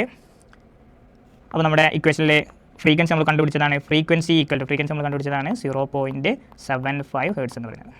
അപ്പോൾ അത് ഞാനിവിടെ സബ്സ്റ്റിറ്റ്യൂട്ട് ചെയ്യാണ്, T = 1/0.75 ഹേർട്സ് എന്ന് പറയുന്നത്. ഇതാണ് നമ്മുടെ ടൈം പീരീഡ് എന്ന് പറയുന്നത്. അപ്പോൾ അത് ഓർത്തുക. അപ്പോൾ വളരെ സിമ്പിളായിട്ട് നമുക്ക് ഇതേപോലുള്ള ക്വസ്റ്റ്യൻസ് വന്നു കഴിഞ്ഞാൽ ആൻസർ കിട്ടും. ആദ്യം പീരീഡും ഫ്രീക്വൻസിയും തമ്മിലുള്ള റിലേഷൻ അറിഞ്ഞിരിക്കുക എന്നുള്ളതാണ് പ്രധാനപ്പെട്ട കോൺസെപ്റ്റ്. T = 1/f ആണ്. അപ്പോൾ ഇൻവേഴ്സ്ലി പ്രൊപ്പോർഷണൽ ആണെന്നുള്ളതും കൂടി ഓർത്തുക. ടൈം പീരീഡ് കൂടിയാൽ ഫ്രീക്വൻസി കുറഞ്ഞിട്ടുണ്ടെങ്കിൽ സ്വാഭാവികമായിട്ടും ടൈം പീരീഡ് എന്തായിട്ടുണ്ടാവും, കൂടിയിട്ടുണ്ടാകും എന്നുള്ളതും ഓർത്തുക. നമുക്കിനി അടുത്തൊരു ക്വസ്റ്റ്യനിലോട്ടേക്ക് പോകാം. ഈ ക്വസ്റ്റ്യൻ നോക്കാം. The different positions of the pendulum when it oscillates are shown in the figure. O is the equilibrium position and A and B are the maximum distance on either side. അപ്പോൾ OA = OB = 6 cm എന്നും AB = 12 cm എന്നും തന്നിട്ടുണ്ട്. അപ്പോൾ നമുക്ക് ഇത് കാണുമ്പോൾ തന്നെ മനസ്സിലാക്കാം, O എന്ന് പറയുന്നതാണ് ഇക്വിലിബ്രിയം പൊസിഷൻ. Oയിൽ നിന്ന് Aയിലോട്ടേക്കുള്ള ദൂരവും Oയിൽ നിന്ന് Bയിലോട്ടേക്കുള്ള ദൂരവുമാണ് അതിൻ്റെ ആംപ്ലിറ്റ്യൂഡ് എന്ന് നമുക്കറിയാം. അപ്പോൾ നമ്മുടെ ക്വസ്റ്റ്യനിൽ പറഞ്ഞിട്ടുണ്ട് OA എന്ന് പറയുന്ന പാർട്ട് അതിൻ്റെ ഡിസ്റ്റൻസ് ആംപ്ലിറ്റ്യൂഡ് എന്ന് പറയുന്നത് 6 ആണെന്നും, സിമിലർലി Oയിൽ നിന്ന് Bയിലോട്ടേക്കുള്ള ഡിസ്റ്റൻസ് എന്ന് പറയുന്നതും 6 cm തന്നിട്ടുണ്ട്. അതേപോലെ A to B എന്ന് പറയുന്നത് സ്വാഭാവികമായിട്ടും 6 + 6 എന്ന് പറഞ്ഞിട്ടുള്ള വാല്യൂ 12 cm ആണെന്നും ക്വസ്റ്റ്യനിൽ തന്നിട്ടുണ്ട്. അപ്പോൾ നമുക്ക് എന്താണ് ഇതിൻ്റെ ക്വസ്റ്റ്യൻ നോക്കാം. വാട്ട് ഈസ് ഇറ്റ്സ് ആംപ്ലിറ്റ്യൂഡ് എന്ന് പറഞ്ഞാൽ എന്താണെന്നുള്ളതാണ്. അപ്പോൾ നമുക്കറിയാം ഇക്വിലിബ്രിയം പൊസിഷനിൽ നിന്ന് ഒരു സൈഡിലോട്ടേക്കുള്ള മാക്സിമം ഡിസ്റ്റൻസ് ആണ്. അപ്പോൾ ഈ ഒരു കേസിൽ നമ്മുടെ ആംപ്ലിറ്റ്യൂഡ് എന്ന് പറയുന്നതിൻ്റെ വാല്യൂ എത്രയാണ്, 6 cm ആണ്. അതായത് OAയുടെയോ OBയുടെയോ ഡിസ്റ്റൻസ് എടുത്താൽ മതി, നമുക്ക് ആൻസർ കിട്ടും. ഇനി if it take 1 second to reach A from O, ഇവിടെ നിന്ന് അങ്ങോട്ട് ശ്രദ്ധിക്കണം. ക്വസ്റ്റ്യൻ ആണ്, if it takes 1 second to reach A from O. If it takes 1 second, ഒരു സെക്കൻഡാണ് എടുക്കുന്നത്, ടു റീച്ച് എയിലെത്താൻ, ഫ്രം O എന്ന് പറയുന്നത് Oയിൽ നിന്ന് Aയിലോട്ടേക്ക് എത്താൻ 1 സെക്കൻഡാണ് എടുക്കുന്നത്. O to Aയിലേക്ക് എത്താൻ എത്ര സെക്കൻഡ് എടുക്കുന്നത്, 1 സെക്കൻഡ്. അങ്ങനെയാണ് എങ്കിൽ find it frequency and period. നമ്മളോട് കണ്ടുപിടിക്കാൻ പറയുന്നത് ഫ്രീക്വൻസിയും അതേപോലെ നമ്മളോട് കണ്ടുപിടിക്കാൻ പറയുന്ന മറ്റൊരു ഫാക്ടർ എന്ന് പറയുന്നത് അതിൻ്റെ പീരീഡുമാണ്. അപ്പോൾ നമുക്ക് നോക്കാം. Oയിൽ നിന്ന് Aയിലോട്ടേക്ക് എടുത്തിരിക്കുന്നത് 6 cm ആണ്. അപ്പോൾ Oയിൽ നിന്ന് Aയിലേക്ക് എടുക്കുന്ന ടൈം എന്ന് പറയുന്നത് 1 സെക്കൻഡാണ്. അപ്പോൾ നമ്മളോട് കണ്ടുപിടിക്കാൻ പറഞ്ഞിരിക്കുന്നത് ഒന്ന് ഫ്രീക്വൻസി, ഒന്ന് ടൈം പീരീഡാണ്. ഫ്രീക്വൻസി കണ്ടുപിടിക്കണമെങ്കിൽ നമുക്ക് നമ്പർ ഓഫ് ഓസിലേഷൻ കിട്ടണ്ടേ. അതേപോലെ ടൈം പീരീഡ് കണ്ടുപിടിക്കണമെങ്കിൽ നമുക്ക് ഫ്രീക്വൻസി എന്താണെന്ന് പറയണം. അപ്പോൾ നമുക്ക് നമ്പർ ഓഫ് ഓസിലേഷൻ കണ്ടുപിടിക്കണമെങ്കിൽ ഇവിടെ ഒരു ഓസിലേഷൻ എത്ര ടൈം എടുത്തു എന്നുള്ളത് ആദ്യം അറിയണം. അപ്പോൾ ഫ്രീക്വൻസി എന്ന് പറഞ്ഞാൽ എന്താണ്, number of oscillation by time. അപ്പോൾ ഫ്രീക്വൻസിയാണ് നമ്മൾ ആദ്യം കണ്ടുപിടിക്കുന്നത്, number of oscillation by time. അപ്പോൾ ഓസിലേഷൻ നോക്കാം. ഇവിടെ മുതൽ ഇവിടെ വരെ ആയപ്പോൾ 1 സെക്കൻഡ് എടുത്തു, തിരിച്ചത് വീണ്ടും ഇങ്ങോട്ടേക്ക് പോയി. ഇനി ഈ ഇക്വിലിബ്രിയം പൊസിഷനിൽ തിരിച്ച് ഇങ്ങോട്ടേക്ക് തന്നെ പോയി, അവിടെ നിന്ന് വീണ്ടും ഇങ്ങോട്ടേക്ക് തന്നെ വന്നു. ഇപ്പോഴാണ് ഒരു ഓസിലേഷൻ ആവുന്നത്. അപ്പോൾ നമുക്ക് നോക്കാം. Oയിൽ നിന്ന് Aയിലോട്ടേക്ക് O to A 1 സെക്കൻഡ്. ഇനി Aയിൽ നിന്ന് Oയിലോട്ടേക്ക് അത് വീണ്ടും 1 സെക്കൻഡ്. ഇനി Oയിൽ നിന്ന് Bയിലോട്ടേക്ക് അതും 1 സെക്കൻഡ്. അതേപോലെ Bയിൽ നിന്ന് Oയിലോട്ടേക്ക് അതും 1 സെക്കൻഡ്. ചുരുക്കി പറഞ്ഞാൽ 4 സെക്കൻഡ് എടുത്തിട്ടാണ് ഇത് എന്താക്കുന്നത്, 4 സെക്കൻഡ് എടുത്തിട്ടാണ് ഒരു ഓസിലേഷൻ കംപ്ലീറ്റ് ചെയ്യുന്നത്. ഓക്കെ ആണല്ലോ. അപ്പോൾ ഇവിടെ നമ്മുടെ ഫ്രീക്വൻസി എന്ന് പറയുന്നത് നമ്പർ ഓഫ് ഓസിലേഷൻ, ഒറ്റ ഓസിലേഷൻ ആയിട്ടുള്ളൂ. പക്ഷേ എത്ര ടൈം എടുത്തു, 4 സെക്കൻഡ് എന്ന് പറഞ്ഞു കഴിഞ്ഞാൽ 0.25 ഹേർട്സ് ആണ് നമ്മുടെ ഫ്രീക്വൻസി എന്ന് പറയുന്നത്. ഇനി നമ്മളോട് കണ്ടുപിടിക്കാൻ പറയുന്നതാണ് ടൈം പീരീഡാണ്. അപ്പോൾ ടൈം പീരീഡ് കണ്ടുപിടിക്കാനുള്ള ഇക്വേഷനാണ് എന്താ പറയുന്നത്, T = 1/f. അപ്പോൾ നമ്മളത് സബ്സ്റ്റിറ്റ്യൂട്ട് ചെയ്യുകയാണെങ്കിൽ 1/0.25 എന്ന് വരും. എന്ന് പറഞ്ഞു കഴിഞ്ഞാൽ ടൈം പീരീഡ് എന്ന് പറയുന്നത് 4 സെക്കൻഡാണ്. അപ്പോൾ ഇങ്ങനെ തിരിച്ചാലോചിച്ചാൽ മതി. The time taken to complete 1 oscillation. അപ്പോൾ ഇവിടെ 1 ഓസിലേഷൻ എത്ര സമയം എടുത്തതെന്നുള്ളതാണ് നമ്മളിവിടെ ഓൾറെഡി എഴുതിയുള്ളത്. 4 സെക്കൻഡ് ആൻസർ കിട്ടി. അപ്പോൾ ഈ ക്വസ്റ്റ്യൻ കാണുമ്പോൾ വളരെ ശ്രദ്ധിച്ച് മാത്രം ആൻസർ ചെയ്തുക. കാണുമ്പോൾ സിമ്പിളാണെന്ന് തോന്നും, പക്ഷേ ക്വസ്റ്റ്യനിൽ ഇതിൻ്റെ മൂവ്മെൻറ്റ് ഒരു ഓസിലേഷൻ കംപ്ലീറ്റ് ചെയ്യാൻ ആവശ്യമായിട്ടുള്ള നമ്പർ ഓഫ് ഓസിലേഷന് ആവശ്യമായിട്ടുള്ള ടൈം കണ്ടെത്തണം എന്നുള്ളത് ക്വസ്റ്റ്യൻ ചെയ്ത് കഴിഞ്ഞാൽ മാത്രമേ എങ്ങനെയാണ് എത്തിയത് എന്നുള്ളത് ഓർമ്മ ഉണ്ടാവുള്ളൂ. അപ്പോൾ നിർബന്ധമായിട്ടും ആംപ്ലിറ്റ്യൂഡും അതേപോലെ ടൈം പീരീഡും ഫ്രീക്വൻസിൻ്റെ ഒക്കെ ഇക്വേഷൻസ് ഒക്കെ വളരെ കൃത്യമായി പഠിച്ചു വെക്കുക. നമുക്കിനി അടുത്തൊരു ക്വസ്റ്റ്യനോട് പോകാം. When a child standing between two opposite hills clapped his hands and echo was heard from one hill after 0.4 seconds and from the second hill after 0.6 seconds. What is the distance between the hills എന്നാണ് ചോദിച്ചുള്ളത്. അപ്പോൾ ഇവിടെ ചോദ്യമാണ്, ഒരു കുട്ടിയുണ്ട്. അപ്പോൾ ഈ കുട്ടി clap ചെയ്തു. അപ്പോൾ ക്ലാപ്പ് ചെയ്ത സമയത്ത് കുട്ടി എന്താണ് 2 ഹിൽസിൻ്റെ മുമ്പിലാണ് നിൽക്കുന്നത്. അപ്പോൾ ഇതൊരു ഹിൽസായിട്ട് കൺസിഡർ ചെയ്യാം, ഇതൊരു ഹില്ലായിട്ട് കൺസിഡർ ചെയ്യാം. ഓക്കെ. അപ്പോൾ പിന്നെ child standing between 2 opposite hills, അതാണ് ഓപ്പോസിറ്റ് ഹിൽസ് എന്ന് പറയുന്നത് ഈ ഒരു ഫാക്ടറാണ്. ഇനി clapped his hands and echo was heard from 1 hill. അപ്പോൾ ഇവിടെ മുതൽ ഇവിടം വരെ ഉള്ളത് നമുക്ക് ഫസ്റ്റ് ഹില്ലായിട്ട് കൺസിഡർ ചെയ്യാം. ഇതിനെ ഫസ്റ്റും ഇതിനെ നമുക്ക് സെക്കൻഡായിട്ട് കൺസിഡർ ചെയ്യാം. അപ്പോൾ ഫസ്റ്റ് ഹിൽസിൽ നിന്ന് ആ സൗണ്ട് തിരിച്ച് അവനിലേക്ക് എത്തിയ ടൈം എന്ന് പറയുന്നത് 0.4 സെക്കൻഡും രണ്ടാമത്തെ ഹില്ലിൽ നിന്ന് സൗണ്ട് റിഫ്ലക്റ്റ് ചെയ്തിട്ട് എക്കോ തിരിച്ച് വന്ന ടൈം എന്ന് പറയുന്നത് 0.6 സെക്കൻഡുമാണ്. അപ്പോൾ നമ്മളോട് കണ്ടുപിടിക്കാൻ പറഞ്ഞിരിക്കുന്നത് ഇവിടെ ഡിസ്റ്റൻസ് ബിറ്റ്വീൻ 2 ഹിൽസാണ്. ഇതിൻ്റെ ഇടയിലുള്ള ഡിസ്റ്റൻസ് ആണ് കണ്ടുപിടിക്കാൻ പറഞ്ഞിട്ടുള്ളത്. അപ്പോൾ സംഭവം ലോജിക്ക് ഇത്രയേ ഉള്ളൂ. നമ്മൾ ആദ്യം ഇവിടെ മുതൽ ഇവിടം വരെയുള്ള ഡിസ്റ്റൻസ് കണ്ടുപിടിക്കും. അതിന് നമുക്ക് D1 എന്ന് പേര് കൊടുക്കാം. ഇവിടെ മുതൽ ഇവിടെ വരെയുള്ള ഡിസ്റ്റൻസിന് D2 എന്ന് പേര് കൊടുക്കാം. അപ്പോൾ ടോട്ടൽ ഡിസ്റ്റൻസ് വിൽ ബി എന്തായിരിക്കും? D1 + D2 ആയിരിക്കും. അത്രയേ ഉള്ളൂ സംഭവം. അപ്പോൾ അത് കണ്ടുപിടിക്കാനുള്ള ഇക്വേഷനാണ് നമ്മൾ പഠിച്ചതാണ് D = VT/2 എന്ന് പറയുന്ന ഒരു ഇക്വേഷൻ നമ്മൾ പഠിച്ചിട്ടുണ്ട്. അപ്പോൾ നമുക്ക് B എന്ന് പറയുന്ന ഫാക്ടർ 2 എണ്ണത്തിനും 350 m/s തന്നിട്ടുണ്ട്. അതേപോലെ നമുക്ക് ടൈം എന്ന് പറയുന്നത് 2 കേസിലെ ടൈമും സ്പെസിഫിക്കലി മെൻഷൻ ചെയ്തിട്ടുണ്ട്. അപ്പോൾ ഞാൻ ഫസ്റ്റ് ഈ ഒരു കേസിലെ ടൈം വെച്ചിട്ടാണ് ചെയ്യാൻ പോകുന്നത്. അപ്പോൾ ഇതിൽ നിന്ന് എനിക്ക് ഒരു ഡിസ്റ്റൻസ് കിട്ടും, രണ്ടാമത് ഇതിൽ നിന്നൊരു ഡിസ്റ്റൻസ് കിട്ടും. അത് രണ്ടും ആഡ് ചെയ്ത് കഴിഞ്ഞാൽ നമുക്ക് ആൻസറും കിട്ടും. അപ്പോൾ നമുക്ക് നോക്കാം. ഫസ്റ്റ് തന്നെ ഡിസ്റ്റൻസ് ആണ് നമുക്ക് കണ്ടുപിടിക്കേണ്ടത്. അപ്പോൾ ഡിസ്റ്റൻസ് കണ്ടുപിടിക്കുന്ന ഇക്വേഷനാണ് D = VT/2. സ്പീഡ് നമുക്ക് തന്നു 350. ഇനി ടൈം നമുക്ക് തന്നിട്ടുണ്ട് 0.4 എന്ന് തന്നിട്ടുണ്ട്. /2 എന്നുള്ളതാണ് നമുക്ക് ചെയ്യേണ്ടത്. അപ്പോൾ ഇവിടെ ഈ 0യും ഈ 0.4 നമുക്ക് ക്യാൻസൽ ചെയ്യാം. അപ്പോൾ ഇതെന്തായി മാറും? 35 × 4/2 എന്നാവും. അപ്പോൾ 35 × 4/2 വീണ്ടും നമുക്ക് ഈ 4ഉം 2ഉം കൂടി ക്യാൻസൽ ചെയ്യാം. അപ്പോൾ ഇതെന്തായി മാറും? 2 വരും. അപ്പോൾ 35 × 2 എന്ന് പറഞ്ഞു കഴിഞ്ഞാൽ നമുക്ക് 70 മീറ്റർ എന്നുള്ള ആൻസർ കിട്ടും. അപ്പോൾ ഇവിടെ ഈ ഒരു വാല്യൂ എന്ന് പറയുന്നത് 70 മീറ്ററായി. ക്ലിയർ ആണല്ലോ? ഇനി നമുക്ക് അടുത്ത് ചെയ്യേണ്ടത് രണ്ടാമത്തെ ഡിസ്റ്റൻസ് കണ്ടുപിടിക്കുക എന്നുള്ളതാണ്. അപ്പോൾ രണ്ടാമത്തെ ഡിസ്റ്റൻസിലും നമ്മൾ ഇതേ ഇക്വേഷൻ തന്നെ സബ്സ്റ്റിറ്റ്യൂട്ട് ചെയ്യും. D = VT/2. അപ്പോൾ V നമുക്കറിയാം 350 ആണ്, ടൈം 0.6 ആണ്, /2 ആണ്. ഈ 0 നമ്മൾ ക്യാൻസൽ ചെയ്ത് ഈ ഡെസിമൽ ഒഴിവാക്കി. അപ്പോൾ 35 × 6/2 എന്ന് വരും. അപ്പോൾ ഈ 6ഉം 2ഉം നമ്മൾ വീണ്ടും ഒഴിവാക്കും. അപ്പോൾ 35 × 3 എന്ന ആൻസർ വരും. അപ്പോൾ ആൻസർ നമുക്ക് കിട്ടും 105. അപ്പോൾ നോക്കുക, ഇവിടെ നമുക്കൊരു ഡിസ്റ്റൻസ് കിട്ടി, ഇവിടെയും നമുക്കൊരു ഡിസ്റ്റൻസ് കിട്ടി. ഇതാണൊരു ഡിസ്റ്റൻസ്, ഇതാണൊരു ഡിസ്റ്റൻസ്. അപ്പോൾ അത് രണ്ടും കൂടി നമ്മൾ ആഡ് ചെയ്യുമ്പോൾ ടോട്ടൽ ഡിസ്റ്റൻസ് എന്ന് പറയുന്നത് നമുക്ക് കിട്ടും. അപ്പോൾ അത് ഞാനിവിടെ എഴുതുന്നുണ്ട്. D = D1 + D2 എന്ന് പറഞ്ഞു കഴിഞ്ഞാൽ 70 + 105 എന്ന് പറഞ്ഞു കഴിഞ്ഞാൽ ആൻസർ എത്ര കിട്ടും? 175 മീറ്റർ എന്ന് കിട്ടും. അപ്പോൾ ഇവയുടെ ഇടയിലുള്ള ഡിസ്റ്റൻസ് എന്ന് പറയുന്നത് എത്രയാണ്? 175 മീറ്റർ. അപ്പോൾ 2 ഹിൽസിൻ്റെ ഇടയിലുള്ള ഡിസ്റ്റൻസ് ആണ് ഇപ്പോൾ നമ്മൾ കണ്ടുപിടിച്ചിട്ടുള്ളത്. അപ്പോൾ ഇത് ക്ലിയർ ആയി എന്ന് വിചാരിക്കുന്നു. നമുക്കിനി അടുത്ത ക്വസ്റ്റ്യനിലോട്ടേക്ക് പോകാം. A sound signal from a ship on the surface of the water hits an object under water and returns to ship after 6 seconds. What is the distance travelled by the signal എന്നുള്ളതാണ് ചോദ്യം. അപ്പോൾ ഈ ഒരു question കേട്ട് കഴിഞ്ഞാൽ ഞാനിപ്പോൾ ഇവിടെ എഴുതുന്നൊരു statement നിങ്ങളുടെ മൈൻഡിലുണ്ടാവണം. ആ സ്റ്റേറ്റ്മെൻറ്റ് ഇത്രയേ ഉള്ളൂ. ഒരു സൗണ്ട് പ്രൊഡ്യൂസ് ചെയ്യുന്ന സോഴ്സ് ഉണ്ട്, അതേപോലെ ഈ സൗണ്ട് എവിടെയെങ്കിലും പോയി തട്ടി തിരിച്ചു വരുന്ന ഒരു റിഫ്ലക്റ്റിംഗ് സർഫസ് ഉണ്ടെന്ന് വിചാരിക്കാം. ഈ 2 സാധനം ഇപ്പോൾ ഞാൻ എഴുതുന്നതിന് കാരണം ഇത് ക്വസ്റ്റ്യനിൽ ഐഡൻറ്റിഫൈ ചെയ്താൽ ഈ 2 സാധനം, ഒന്ന് സൗണ്ട് പ്രൊഡ്യൂസ് ചെയ്യുന്ന ഒരു സോഴ്സ്, രണ്ടാമത്തത് അത് തട്ടി റിഫ്ലക്റ്റ് ചെയ്ത് വരുന്ന ഒരു സർഫസ്. ഇത് രണ്ടും നിങ്ങൾക്ക് ഓർമ്മയിലുണ്ടെങ്കിൽ, അത് നിങ്ങൾ ക്വസ്റ്റ്യനിൽ തിരിച്ചറിയുന്നുണ്ടെങ്കിൽ അവിടെ നിങ്ങൾ ഉപയോഗിക്കേണ്ട ഇക്വേഷൻ എന്ന് പറയുന്നത് D = VT/2 എന്ന് പറയുന്ന ഇക്വേഷൻ ആയിരിക്കും. അപ്പോൾ സോഴ്സും റിഫ്ലക്റ്റിംഗ് സർഫസ് ഉണ്ടോ നോക്കുക എന്ന് പറഞ്ഞാൽ അത് എക്കോയുമായി ബന്ധപ്പെട്ടുള്ള ക്വസ്റ്റ്യനാണ്. അപ്പോൾ അവിടെ നമ്മൾ ഉപയോഗിക്കേണ്ട മെത്തേഡാണ് എക്കോ മെത്തേഡ്. ആ എക്കോ മെത്തേഡ് എന്താണെന്നുള്ളത് തിരിച്ചറിഞ്ഞാൽ എങ്ങനെ നോക്കാം? A sound signal from a ship. അപ്പോൾ ഇതാണ് നമ്മളിപ്പോൾ പറഞ്ഞ സോഴ്സ്. ഇനി on the surface of the water hits an object under water and returns to the ship എന്ന് കണ്ടോ. അപ്പോൾ അതുകൊണ്ടാണ് റിഫ്ലക്റ്റിംഗ് സർഫസ് എന്നുള്ള തിയറി നമ്മളവിടെ പറയുന്നത്. അപ്പോൾ ഇത് രണ്ടും ഉണ്ടെങ്കിൽ അവിടെ ഉപയോഗിക്കേണ്ട ഇക്വേഷൻ D=VT/2 ആണെന്ന് നമ്മൾ തിരിച്ചറിയണം. ഇനി നമുക്കത് ചെയ്ത് നോക്കാം. അതിന് മുമ്പ് നമ്മുടെ ക്വസ്റ്റ്യനിൽ കിട്ടിയിരിക്കുന്ന വാല്യൂസ് ചെയ്താം. 6 സെക്കൻഡ് തന്നിട്ടുണ്ട്. അപ്പോൾ നമുക്ക് കിട്ടി ടൈമാണ്. ടൈം കിട്ടി 6 സെക്കൻഡ്. ഓക്കെ, ഇനി what is the distance from the water surface to the object. അപ്പോൾ ഇതാണ് വാട്ടർ എന്ന് വിചാരിക്കാം. അപ്പോൾ അടിയിൽ എന്തോ ഒരു ഒബ്ജക്റ്റ് ഉണ്ട്, കടലിനടിയിൽ എന്തെങ്കിലും ഒബ്ജക്റ്റ് ഉണ്ട്. അപ്പോൾ ഒരു ഷിപ്പിൽ നിന്ന് വേവ്സ് ഇങ്ങനെ റിലീസ് ചെയ്തു. അപ്പോൾ ആ വേവ് ആകുമ്പോൾ തട്ടി തിരിച്ച് ഇങ്ങോട്ടേക്ക് തന്നെ വരും. അപ്പോൾ ഇതിൻ്റെ ഇടയിലുള്ള ദൂരമാണ് നമ്മൾ ഡിസ്റ്റൻസ് എന്ന് പറഞ്ഞിട്ട് കണ്ടുപിടിക്കാൻ ചോദിച്ചിട്ടുള്ളത്.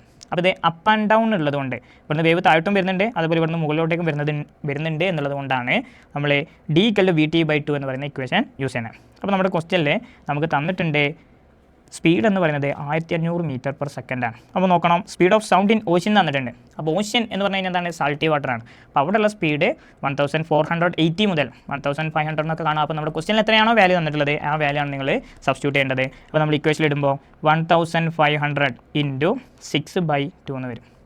ഈ 6ഉം 2ഉം വെട്ടിക്കഴിഞ്ഞാൽ നമുക്ക് ആൻസർ എന്ത് വരും, 1500 × 3 എന്ന് വരും. അപ്പോൾ നമുക്ക് ആൻസർ 4500 മീറ്റർ എന്ന് കിട്ടും. ക്ലിയർ ആണല്ലോ. അപ്പോൾ വളരെ ഈസി ആയിട്ട് ഇതേപോലുള്ള ക്വസ്റ്റ്യൻസ് നമുക്ക് ചെയ്യാൻ സാധിക്കും.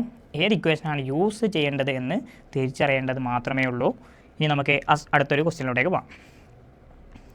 Explain the procedure to find the period and frequency of a pendulum using a simple pendulum metre scale and stopwatch. അപ്പോൾ ഈ ഒരു ക്വസ്റ്റ്യന് നമ്മുടെ ടെക്സ്റ്റ് ബുക്കിൽ സാധാരണ ബോക്സ് തന്നിട്ട് ബോക്സിൽ നിന്ന് വാല്യൂസ് കണ്ടെത്താനായിരുന്നു. എന്നാൽ ഇവിടെ നേരെ തിരിച്ച് നമ്മളോട് പ്രൊസീജിയർ എഴുതാനാണ് പറഞ്ഞിട്ടുള്ളത്. അപ്പോൾ നമ്മുടെ ടെക്സ്റ്റ് ബുക്കിൽ നമ്മൾ കണ്ടിട്ടുണ്ടാവും ഒരു ബോക്സ് ഉണ്ട്. ഈ ബോക്സിൽ അവിടെ പെൻഡുലത്തിൻ്റെ ലെങ്ത്തിൻ്റെ ഒരു കോളം തരും. പെൻഡുലത്തിൻ്റെ ലെങ്ത്ത് തൊട്ടിപ്പുറത്ത് നമുക്ക് നമ്പർ ഓഫ് ഓസിലേഷൻ എടുത്ത ഒരു ഫിക്സ്ഡ് ടൈം വരും. അപ്പോൾ ഒരു 10 സെക്കൻഡ് ആണ്, 10 സെക്കൻഡ് ഉണ്ടാവും. പിന്നെ നമുക്ക് ഫ്രീക്വൻസി കണ്ടുപിടിക്കാൻ പറയും. അപ്പോൾ number of oscillation by time എന്നുള്ളത് ചെയ്യും. അടുത്ത് നമുക്ക് ടൈം പീരീഡ് കണ്ടുപിടിക്കാൻ തരും. അപ്പോൾ time by number of oscillation. അപ്പോൾ ഇതിൽ നമ്മൾ ഡിഫറൻ്റ് ആയിട്ടുള്ള പെൻഡുലത്തിൻ്റെ വാല്യൂ ആദ്യം ഒരു 20 സെൻറ്റിമീറ്റർ, പിന്നെ ഒരു 25 സെൻറ്റിമീറ്റർ, പിന്നെ ഒരു 30 സെൻറ്റിമീറ്റർ വെച്ച് ചെയ്യാം. ടൈം എല്ലാത്തിലും കോൺസ്റ്റൻ്റ് ആയിരിക്കും. അപ്പോൾ 10 വെച്ച് ചെയ്യാം. പിന്നെ നമ്മൾ frequency F=1 number of oscillation. അപ്പോൾ 5 ആണെങ്കിൽ 5 ടൈം എന്ന് പറയുന്ന 10 സെക്കൻഡ് ഒക്കെ ചെയ്തിട്ട് കണ്ടുപിടിക്കും. അപ്പോൾ ഈ ഒരു പ്രൊസീജിയർ നമ്മുടെ ടെക്സ്റ്റ് ബുക്കിൽ വളരെ ക്ലിയർ ആയിട്ട് കൊടുത്തിട്ടുണ്ട്. ആ ഒരു ബോക്സ് നിർബന്ധമായിട്ടും പഠിച്ചു വെക്കുക. തിരിച്ചിങ്ങനെ ഒരു ക്വസ്റ്റ്യൻ ചോദിച്ചു കഴിഞ്ഞാൽ എവിടെ നിന്ന് തുടങ്ങണമെന്ന് നമുക്കൊരു ഐഡിയ ഉണ്ടാവും. അപ്പോൾ ഇതാണ് അതിൻ്റെ ആൻസർ വരുന്നത്. അപ്പോൾ ഇത് വെച്ചിട്ട് നമുക്ക് എന്ത് കണ്ടുപിടിക്കാൻ പറ്റും. ഇതിൽ ക്വസ്റ്റ്യൻ ചോദിച്ചിരിക്കുന്നത് എന്തൊക്കെ നോക്കാം. ഒന്ന് കണ്ടുപിടിക്കാൻ പറഞ്ഞിരിക്കുന്നത് പീരീഡാണ്. അപ്പോൾ ഇവിടെ നോക്കാം, ഇവിടെ എത്തുമ്പോൾ നമ്മൾ പീരീഡ് കണ്ടുപിടിക്കും. അതെന്താണ്, ഫ്രീക്വൻസിയാണ്. അപ്പോൾ ഫ്രീക്വൻസി നമ്മൾ ഇവിടെ എത്തുമ്പോൾ കണ്ടുപിടിക്കും. അപ്പോൾ ഇത് കണ്ടുപിടിക്കണമെങ്കിൽ അതിന് വേണ്ടിയുള്ള പ്രൊസീജിയറാണ് ഇപ്പോൾ നമ്മൾ ഈ ഒരു ബോക്സിലൂടെ വരച്ചിട്ടുള്ളത്. അപ്പോൾ അത് നിർബന്ധമായും ടെക്സ്റ്റ് ബുക്കിലുണ്ട്. വളരെ കൃത്യമായി നോക്കി അനലൈസ് ചെയ്ത് പഠിച്ചിട്ട് മാത്രം പോകാം. നമുക്ക് അടുത്തൊരു ക്വസ്റ്റ്യനോട് പോകാം.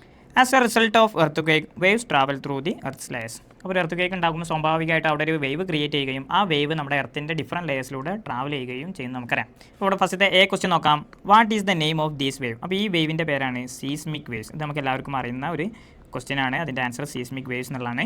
ഇനി അതിൽ നമ്മൾ മനസ്സിലാക്കേണ്ട മറ്റൊരു പോയിന്റ് കൂടി ഉണ്ട്. ഈ സീസ്മിക് വേവ്സ് ഏത് കാറ്റഗറിയിൽ പെടും എന്നുള്ളത്. അപ്പോൾ നമ്മുടെ ടെക്സ്റ്റ് ബുക്കിൽ ഒരു പിക്ചോറിക്കൽ റെപ്രസെൻറ്റേഷനിലൂടെ വളരെ ക്ലിയർ ആയിട്ട് ഇത് ഇൻഫ്രാസോണിക് വേവ് കാറ്റഗറിയിലാണെന്ന് കാണിക്കുന്നുണ്ട്.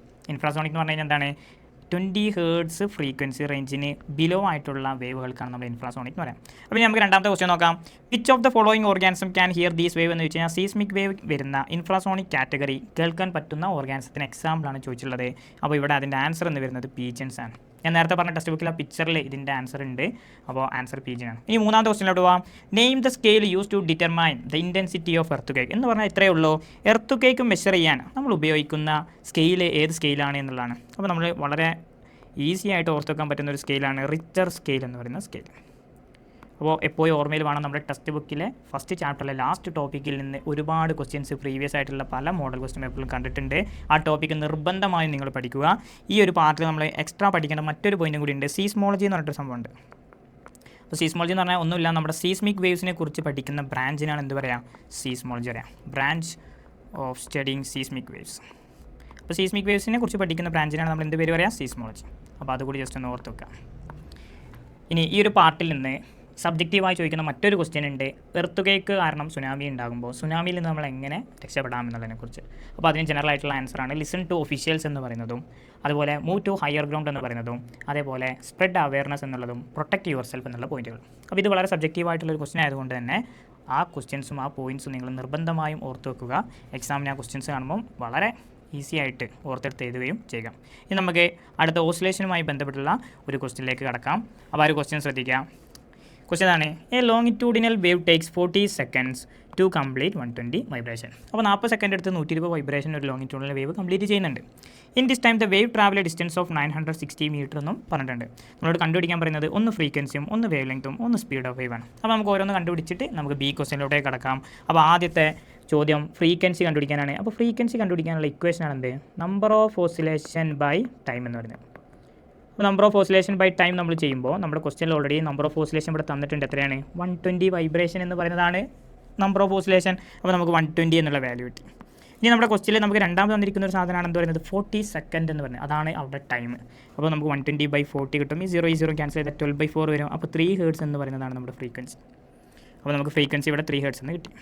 ഇനി നമുക്ക് കണ്ടുപിടിക്കേണ്ടതാണ് വേവ് ലെങ്ത്. അപ്പോൾ നമുക്കറിയാം വേവ് ലെങ്തിനെ റെപ്രസെൻറ്റ് ചെയ്യുന്ന സിമ്പിളാണ് ലാംഡ. ലാംഡ കണ്ടുപിടിക്കാൻ എന്ന് പറഞ്ഞാൽ V/F ചെയ്താൽ മതി. അപ്പോൾ ഈ V/F ചെയ്യാനുള്ള ഫ്രീക്വൻസി നമ്മളിവിടെ കണ്ടുപിടിച്ചു. പക്ഷേ നമുക്ക് V എന്ന് പറയുന്ന ഫാക്ടർ അറിയില്ല.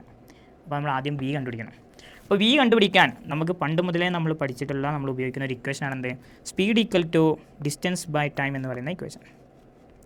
അപ്പോൾ ഡിസ്റ്റൻസ് ബൈ ടൈമിലെ ഡിസ്റ്റൻസ് നമുക്ക് ക്വസ്റ്റ്യനിൽ തന്നിട്ടുണ്ട് 960 മീറ്റർ. അപ്പോൾ ഈ 960 ഞാനിവിടെ എഴുതി. അതിന് തൊട്ട് താഴെ ഞാൻ ടൈം എഴുതിയൊക്കെയാണ് 40 സെക്കൻഡ്. അത് നമ്മുടെ ക്വസ്റ്റ്യനിൽ തന്നാണ്. ഈ 0 ക്യാൻസൽ ചെയ്താൽ 96 എത്ര 4 ഉണ്ട് എന്നുള്ളതാണ്. അത് നമ്മൾ കാൽക്കുലേറ്റ് ചെയ്ത് കഴിഞ്ഞാൽ നമുക്ക് 24 കിട്ടും. കണ്ടുപിടിച്ചത് സ്പീഡ് ആയതുകൊണ്ട് നമ്മൾ 24 മീറ്റർ പെർ സെക്കൻഡ് കിട്ടും. അപ്പോൾ നമ്മൾ ഈ 24 മീറ്റർ പെർ സെക്കൻഡ് എന്ന് പറയുന്ന ഈ ഒരു കോൺസെപ്റ്റ് കണ്ടുപിടിച്ചത് തന്നെ എന്തിനാണ്?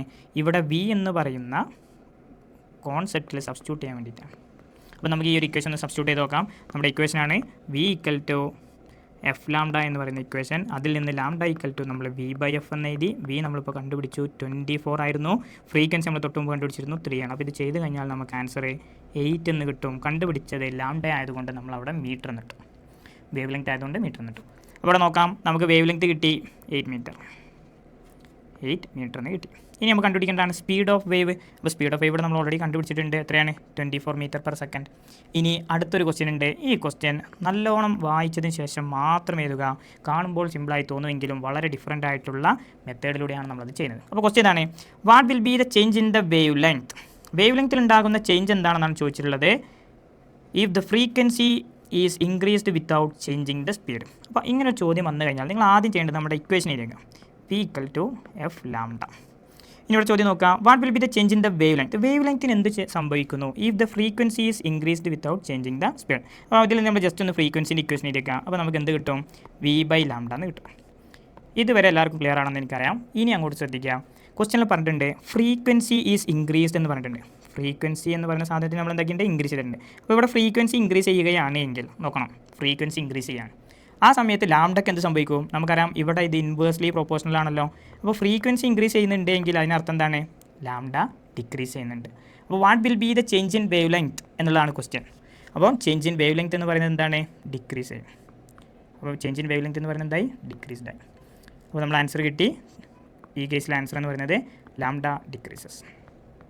അപ്പോൾ ഇക്വേഷൻ എങ്ങനെ യൂട്ടിലൈസ് ചെയ്യുന്നു, ഇക്വേഷനിലുള്ള ഫാക്ടറുകൾ തമ്മിലുള്ള റിലേഷൻ എന്താണെന്ന് ഐഡൻറ്റിഫൈ ചെയ്യുന്നു എന്നുള്ളിടത്താണ് നമ്മുടെ ഫിസിക്സിലെ പല ന്യൂമറിക്കൽ ക്വസ്റ്റ്യൻസിൻ്റെയും മാർക്കും സൊല്യൂഷനും കിടക്കുന്നത് എന്നുള്ളത് ഓർത്ത്.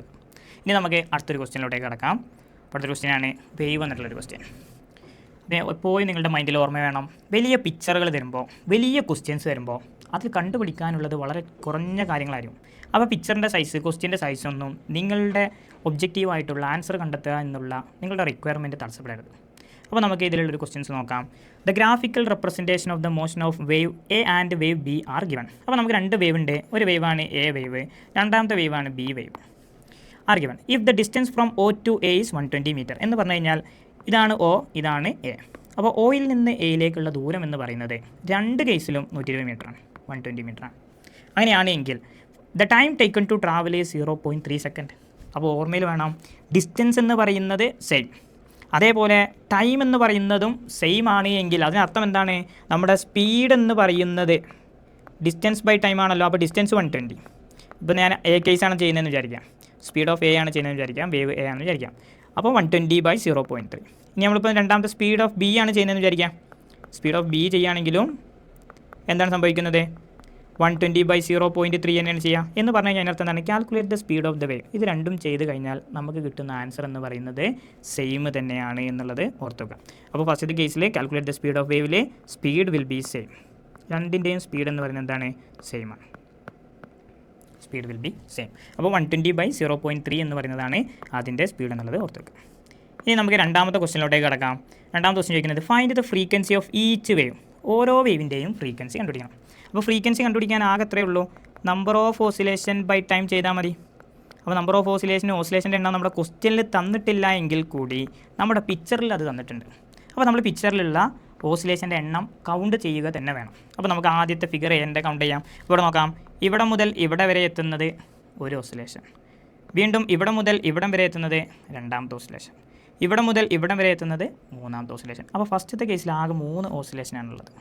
ഓക്കെ. അപ്പോൾ number of oscillation by time എന്ന് പറയുന്നത് നമ്മൾ ഇക്വേഷനിൽ സബ്സ്റ്റിറ്റ്യൂട്ട് ചെയ്യുകയാണ് എങ്കിൽ ഇക്വേഷൻ എന്തായി മാറി? 3/0.3 എന്ന് വരും. അഥവാ നമുക്ക് ഫ്രീക്വൻസി എന്ന് പറയുന്നത് 10 ഹെർട്സ് കിട്ടും. ക്ലിയർ ആണോ? 3 എന്ന് പറയുന്നത് 0.3 ചെയ്യുമ്പോൾ നമുക്ക് ആൻസർ എത്ര കിട്ടും? 10 എന്നുള്ളത് കിട്ടും. അപ്പോൾ നമ്മൾ ഇതിൽ ഡെസിമൽ വരുന്ന സമയത്ത് 3 × 10/3 ചെയ്ത് കഴിഞ്ഞാൽ 30/3 കിട്ടും. അപ്പോൾ 10 ഹെർട്സ് ഇങ്ങനെയും ചെയ്യാം. ഇനി നമുക്ക് രണ്ടാമത്തെ കേസ് നോക്കാം. രണ്ടാമത്തെ കേസിലും ഇതേ സ്റ്റെപ്പ് തന്നെയാണ് ഫോളോ ചെയ്യേണ്ടത്. നമ്മൾ എന്തെണ്ണണം? നമ്മുടെ നമ്പർ ഓഫ് ഓസിലേഷൻസ് എണ്ണണം. അപ്പോൾ രണ്ടാമത്തെ കേസ് നോക്കാം. ഇവിടെ മുതൽ ഇവിടെ വരെ എത്തുമ്പോൾ 1 ആയി. ഇവിടെ മുതൽ ഇവിടെ വരെ എത്തുമ്പോൾ 2 ആയി. ഇവിടെ മുതൽ ഇവിടെ വരെ എത്തുമ്പോൾ 3 ആയി. അതേപോലെ 4, 5. അപ്പോൾ നോക്കാം. 1, 2, 3, 4, 5, 6. മൊത്തം 6 ഓസിലേഷനാണ് എടുത്തിട്ടുള്ളത്. ഇനി ഈ 6 ഓസിലേഷനിൽ നമ്മൾ വീണ്ടും ഈ ഫ്രീക്വൻസിൻ്റെ ഇക്വേഷനിൽ സബ്സ്റ്റിറ്റ്യൂട്ട് ചെയ്യുമ്പോൾ എന്തായി മാറും? ഇപ്പോൾ നമ്മൾ സെക്കൻഡ് കേസിലെ ഫ്രീക്വൻസിയാണ് പറയുന്നത്, ഫസ്റ്റ് കേസാണ് കൺസിഡർ ചെയ്യാം. അപ്പോൾ സെക്കൻഡ് കേസിൽ ഫ്രീക്വൻസി ചെയ്യുമ്പോൾ നമ്പർ ഓഫ് ഓസിലേഷൻ എന്ന് പറയുന്നത് 6 കിട്ടി. ഇനി അതേപോലെ നമുക്ക് ടൈം എന്ന് പറയുന്നത് രണ്ടിനും സെയിം ആയതുകൊണ്ട് 0.3 എന്നുള്ളതും സബ്സ്റ്റിറ്റ്യൂട്ട് ചെയ്തു. അപ്പോൾ 6/0.3 എന്ന് പറയുന്നത് സ്വാഭാവികമായിട്ട് അപ്പോൾ എന്ത് വരും? 20 ഹെർട്സ് ആണ് ഇവിടെ ആൻസർ വരിക. ക്ലിയർ ആണല്ലോ? അപ്പോൾ നമ്മൾ ഫ്രീക്വൻസി ഓഫ് ഈച്ച് വേവ് കണ്ടുപിടിച്ചു. ഇനി which wave has more wave length? ഇതുപോലൊരു സിമ്പിൾ ക്വസ്റ്റ്യൻ ഇതിൽ ചോദിക്കാനില്ല. ആകെ ഇവിടെ നോക്കിയാൽ മതി. ഈ ഫസ്റ്റത്തെ ഫിഗറിൽ ഇതിൻ്റെ വേവ് ലെങ്ത് എന്ന് പറയുന്നത് ഇവിടെ നിന്ന് തുടങ്ങി ഇവിടെയാണ് അവസാനിക്കുന്നത് എന്ന് പറഞ്ഞു കഴിഞ്ഞാൽ അതിൻ്റെ വാല്യൂ ഇവിടെ കൊടുത്തിരിക്കുന്നത് എത്രയാണ്? 40 ആണ് കൊടുത്തിട്ടുള്ളത്. 40 മീറ്റർ. എന്നാൽ നമ്മുടെ രണ്ടാമത്തെ കേസിൽ നോക്കാം. രണ്ടാമത്തെ കേസിൽ നമ്മുടെ വേവ് ലെങ്ത് എന്ന് പറയുന്നത് ഈ കാണുന്ന പോയിൻ്റ് മുതൽ ഈ കാണുന്ന പോയിൻ്റ് വരെയുള്ളൂ. അപ്പോൾ അതിൻ്റെ ഡിസ്റ്റൻസ് എന്ന് പറയുന്നത് ഇവിടെ വെറും 20 മീറ്ററാണ്. 20 മീറ്റർ. അപ്പോൾ ഏതാണ് വലുത് ഏതാണ് ചെറുത് എന്നുള്ളതും വളരെ ഈസി ആയിട്ട് പിക്ചറിൽ നിന്ന് നമുക്ക് ക്ലിയർ ആവുന്നതാണ്. അപ്പോൾ which wave has more wave length എന്നുള്ളതായിരുന്നു ചോദ്യം. അപ്പോൾ ആൻസർ എന്താണ്? Figure A. ക്ലിയർ ആണെന്ന് വിചാരിക്കുന്നു. Figure A. ഇനി നമുക്ക് അടുത്ത ക്വസ്റ്റ്യനിലോട്ടേക്ക് പോകാം. വളരെ ഈസി ആയിട്ട് ചെയ്യാൻ പറ്റുന്ന ഒരു ക്വസ്റ്റ്യനാണ്. എല്ലാവരും ശ്രദ്ധിക്കാം. അപ്പോൾ ഫസ്റ്റ് ക്വസ്റ്റ്യൻ നോക്കാം. If a wave travelling in air at a speed of 350 metre per second has a wave length of 60 metre. രണ്ട് കോൺസെപ്റ്റുകൾ ഓൾറെഡി നമ്മുടെ ക്വസ്റ്റ്യനിൽ തന്നിട്ടുണ്ട്. ഒന്ന് നമുക്ക് തന്നിരിക്കുന്ന സ്പീഡ് ഓഫ് വേവ് ആണ്, അത് 350 മീറ്റർ പെർ സെക്കൻഡ് തന്നിട്ടുണ്ട്. രണ്ടാമത് നമുക്ക് തന്നിട്ടുള്ളത് വേവ് ലെങ്ത് അഥവാ ലാംഡ എന്ന് നമ്മൾ റെപ്രസെൻറ്റ് ചെയ്യുന്നതിൻ്റെ വാല്യൂ ആയിട്ട് 60 മീറ്റർ എന്നും തന്നിട്ടുണ്ട്. അപ്പോൾ ഫസ്റ്റ് ക്വസ്റ്റ്യൻ നോക്കാം. Can human here the sound? മനുഷ്യന്മാർക്ക് ഈ സൗണ്ട് കേൾക്കാൻ പറ്റുമോ? ജസ്റ്റിഫൈ യുവർ ആൻസർ എന്നിട്ടുള്ളതാണ് പറഞ്ഞിട്ടുള്ളത്. അപ്പോൾ മനുഷ്യന്മാർക്ക് ഈ സൗണ്ട് കേൾക്കാൻ പറ്റുമോ എന്നറിയണമെങ്കിൽ നമ്മൾ അതിൻ്റെ ഫ്രീക്വൻസി കണ്ടുപിടിക്കണം. അപ്പോൾ നമുക്ക് ഫ്രീക്വൻസിയെയും അതേപോലെ ഈ കാണുന്ന സ്പീഡ് ഓഫ് വേവിനെയും ലാംഡയും റെപ്രസെൻറ്റ് ചെയ്യുന്ന ഒരു ഇക്വേഷൻ ഉണ്ട്. അതിനെ തമ്മിൽ റിലേറ്റ് ചെയ്യുന്ന ഒരു ഇക്വേഷൻ ഉണ്ട്. അതാണ് V = F ലാംഡ. അപ്പോൾ ഈ ഒരു ഇക്വേഷനിൽ നിന്ന് നമുക്ക് ഫ്രീക്വൻസിക്ക് ഒരു ഇക്വേഷൻ ഉണ്ടാക്കാൻ പറ്റും V/F. അപ്പോൾ നമുക്ക് വിയും തന്നിട്ടുണ്ട്, V/λ. അപ്പോൾ V/λ. അപ്പോൾ ഇത് നമ്മൾ ജസ്റ്റ് സബ്സ്റ്റിറ്റ്യൂട്ട് ചെയ്ത് കഴിഞ്ഞാൽ തന്നെ നമുക്ക് ആൻസർ കിട്ടും. അപ്പോൾ V എന്ന് പറയുന്നത് 350 ആണെന്നും അതുപോലെ ലാംഡ എന്ന് പറയുന്നത് 60 ആണെന്നും നമുക്കറിയാം. അപ്പോൾ ഇതിൽ നമ്മൾ 0 0 ക്യാൻസൽ ചെയ്താൽ 35/6 വരും. അപ്പോൾ 35/6 നമ്മൾ ചെയ്ത് കഴിഞ്ഞാൽ നമുക്ക് 6 are 30, പിന്നെ 5 വരും, പിന്നെ ഒരു 5.8 വരും. അപ്പോൾ ഒരു 48 അങ്ങനെ ഒരു വാല്യൂ കിട്ടും. അപ്പോൾ ഇതിൽ നമുക്ക് മനസ്സിലാക്കാൻ സാധിക്കും 35/6 എന്ന് പറയുന്ന V/F എന്ന് പറയുന്ന ക്വാണ്ടിറ്റിയുടെ വാല്യൂ എന്ന് പറയുന്നത് 5.8 സംതിങ് ആണ്. അപ്പോൾ ഇതാണ് ഇതിൻ്റെ ഫ്രീക്വൻസി റേഞ്ച് എന്ന് പറയുന്നത്. അപ്പോൾ 5.8 ഹെർട്സ് കിട്ടി. അപ്പോൾ can humans here these sound എന്ന് ചോദിക്കുമ്പോൾ നമ്മൾ ആകെ ചെയ്യേണ്ടത് ഒരൊറ്റ സിമ്പിൾ കാര്യമേ ഉള്ളൂ. നമ്മുടെ ഹ്യൂമൻസിൻ്റെ ഓഡിബിലിറ്റി റേഞ്ച് ആയിട്ടുള്ള 20 ഹേർട്സിൻ്റെയും 20,000 അഥവാ 20 കിലോ ഹേർട്സിൻ്റെയും പരിധിയിലാണോ അത് വരുന്നത് എന്നുള്ളത് മാത്രം നോക്കിയാൽ മതി. അപ്പോൾ നമുക്കറിയാം 5.8 എന്ന് പറയുന്നത് 20 ഹേർട്സിനേക്കാൾ ലെസ്സാണ്. അതുകൊണ്ട് തന്നെ അത് നമുക്ക് കേൾക്കാൻ സാധിക്കില്ല. 5.8. അപ്പോൾ first can humans hear this sound? No. Why? Justify your answer എന്നുള്ളത് നമ്മൾ എന്താണ് ആൻസർ ചെയ്തേണ്ടത്? Less than 20 hertz. അത്ര ചെയ്തേണ്ടുള്ളൂ. Less than 20 hertz. 20 ഹെർട്സ് അതുകൊണ്ട് കേൾക്കാൻ പറ്റില്ല. ഇനി നമുക്ക് രണ്ടാമത്തെ ക്വസ്റ്റ്യൻ നോക്കാം. What is this type of sound known as? 20 ഹെർട്സിന് താഴെയുള്ള സൗണ്ടുകൾക്ക് നമ്മൾ എന്ത് പേര് പറയുന്നതാണ് ചോദ്യം. വളരെ സിമ്പിൾ ആയിട്ടുള്ള ക്വസ്റ്റ്യൻ. അതിൻ്റെ ആൻസർ നമുക്ക് എല്ലാവർക്കും അറിയാം. ആൻസർ എന്താണ്? Infrasonic sound. Infrasonic sound. ഇനി നമുക്ക് അടുത്ത ക്വസ്റ്റ്യൻ നോക്കാം. What natural phenomenon is responsible for the formation of such waves? ഏത് നാച്ചുറൽ ഫിനോമിനൺ നടക്കുമ്പോഴാണ് ഇതേപോലെയുള്ള സൗണ്ട് ഫോം ചെയ്യുക എന്നുള്ളതാണ് ക്വസ്റ്റ്യൻ.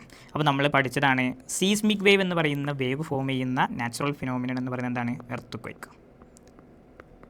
അപ്പോൾ ഞാൻ നേരത്തെ പറഞ്ഞിട്ടുണ്ട്, സീസ്മിക് വേവ് എന്നുള്ള ഒരു കോൺസെപ്റ്റ്, ഒരു വേവിനെ കുറിച്ച് നമ്മൾ പഠിക്കുമ്പോൾ അത് ഏത് കാറ്റഗറിയിൽ വരുന്നതെന്ന് പഠിക്കണമെന്ന് പറഞ്ഞിട്ടുണ്ടായിരുന്നു. അപ്പോൾ അത് ഏത് കാറ്റഗറിയിൽ വരുന്നതായിരുന്നു? ഇൻഫ്രാസോണിക്.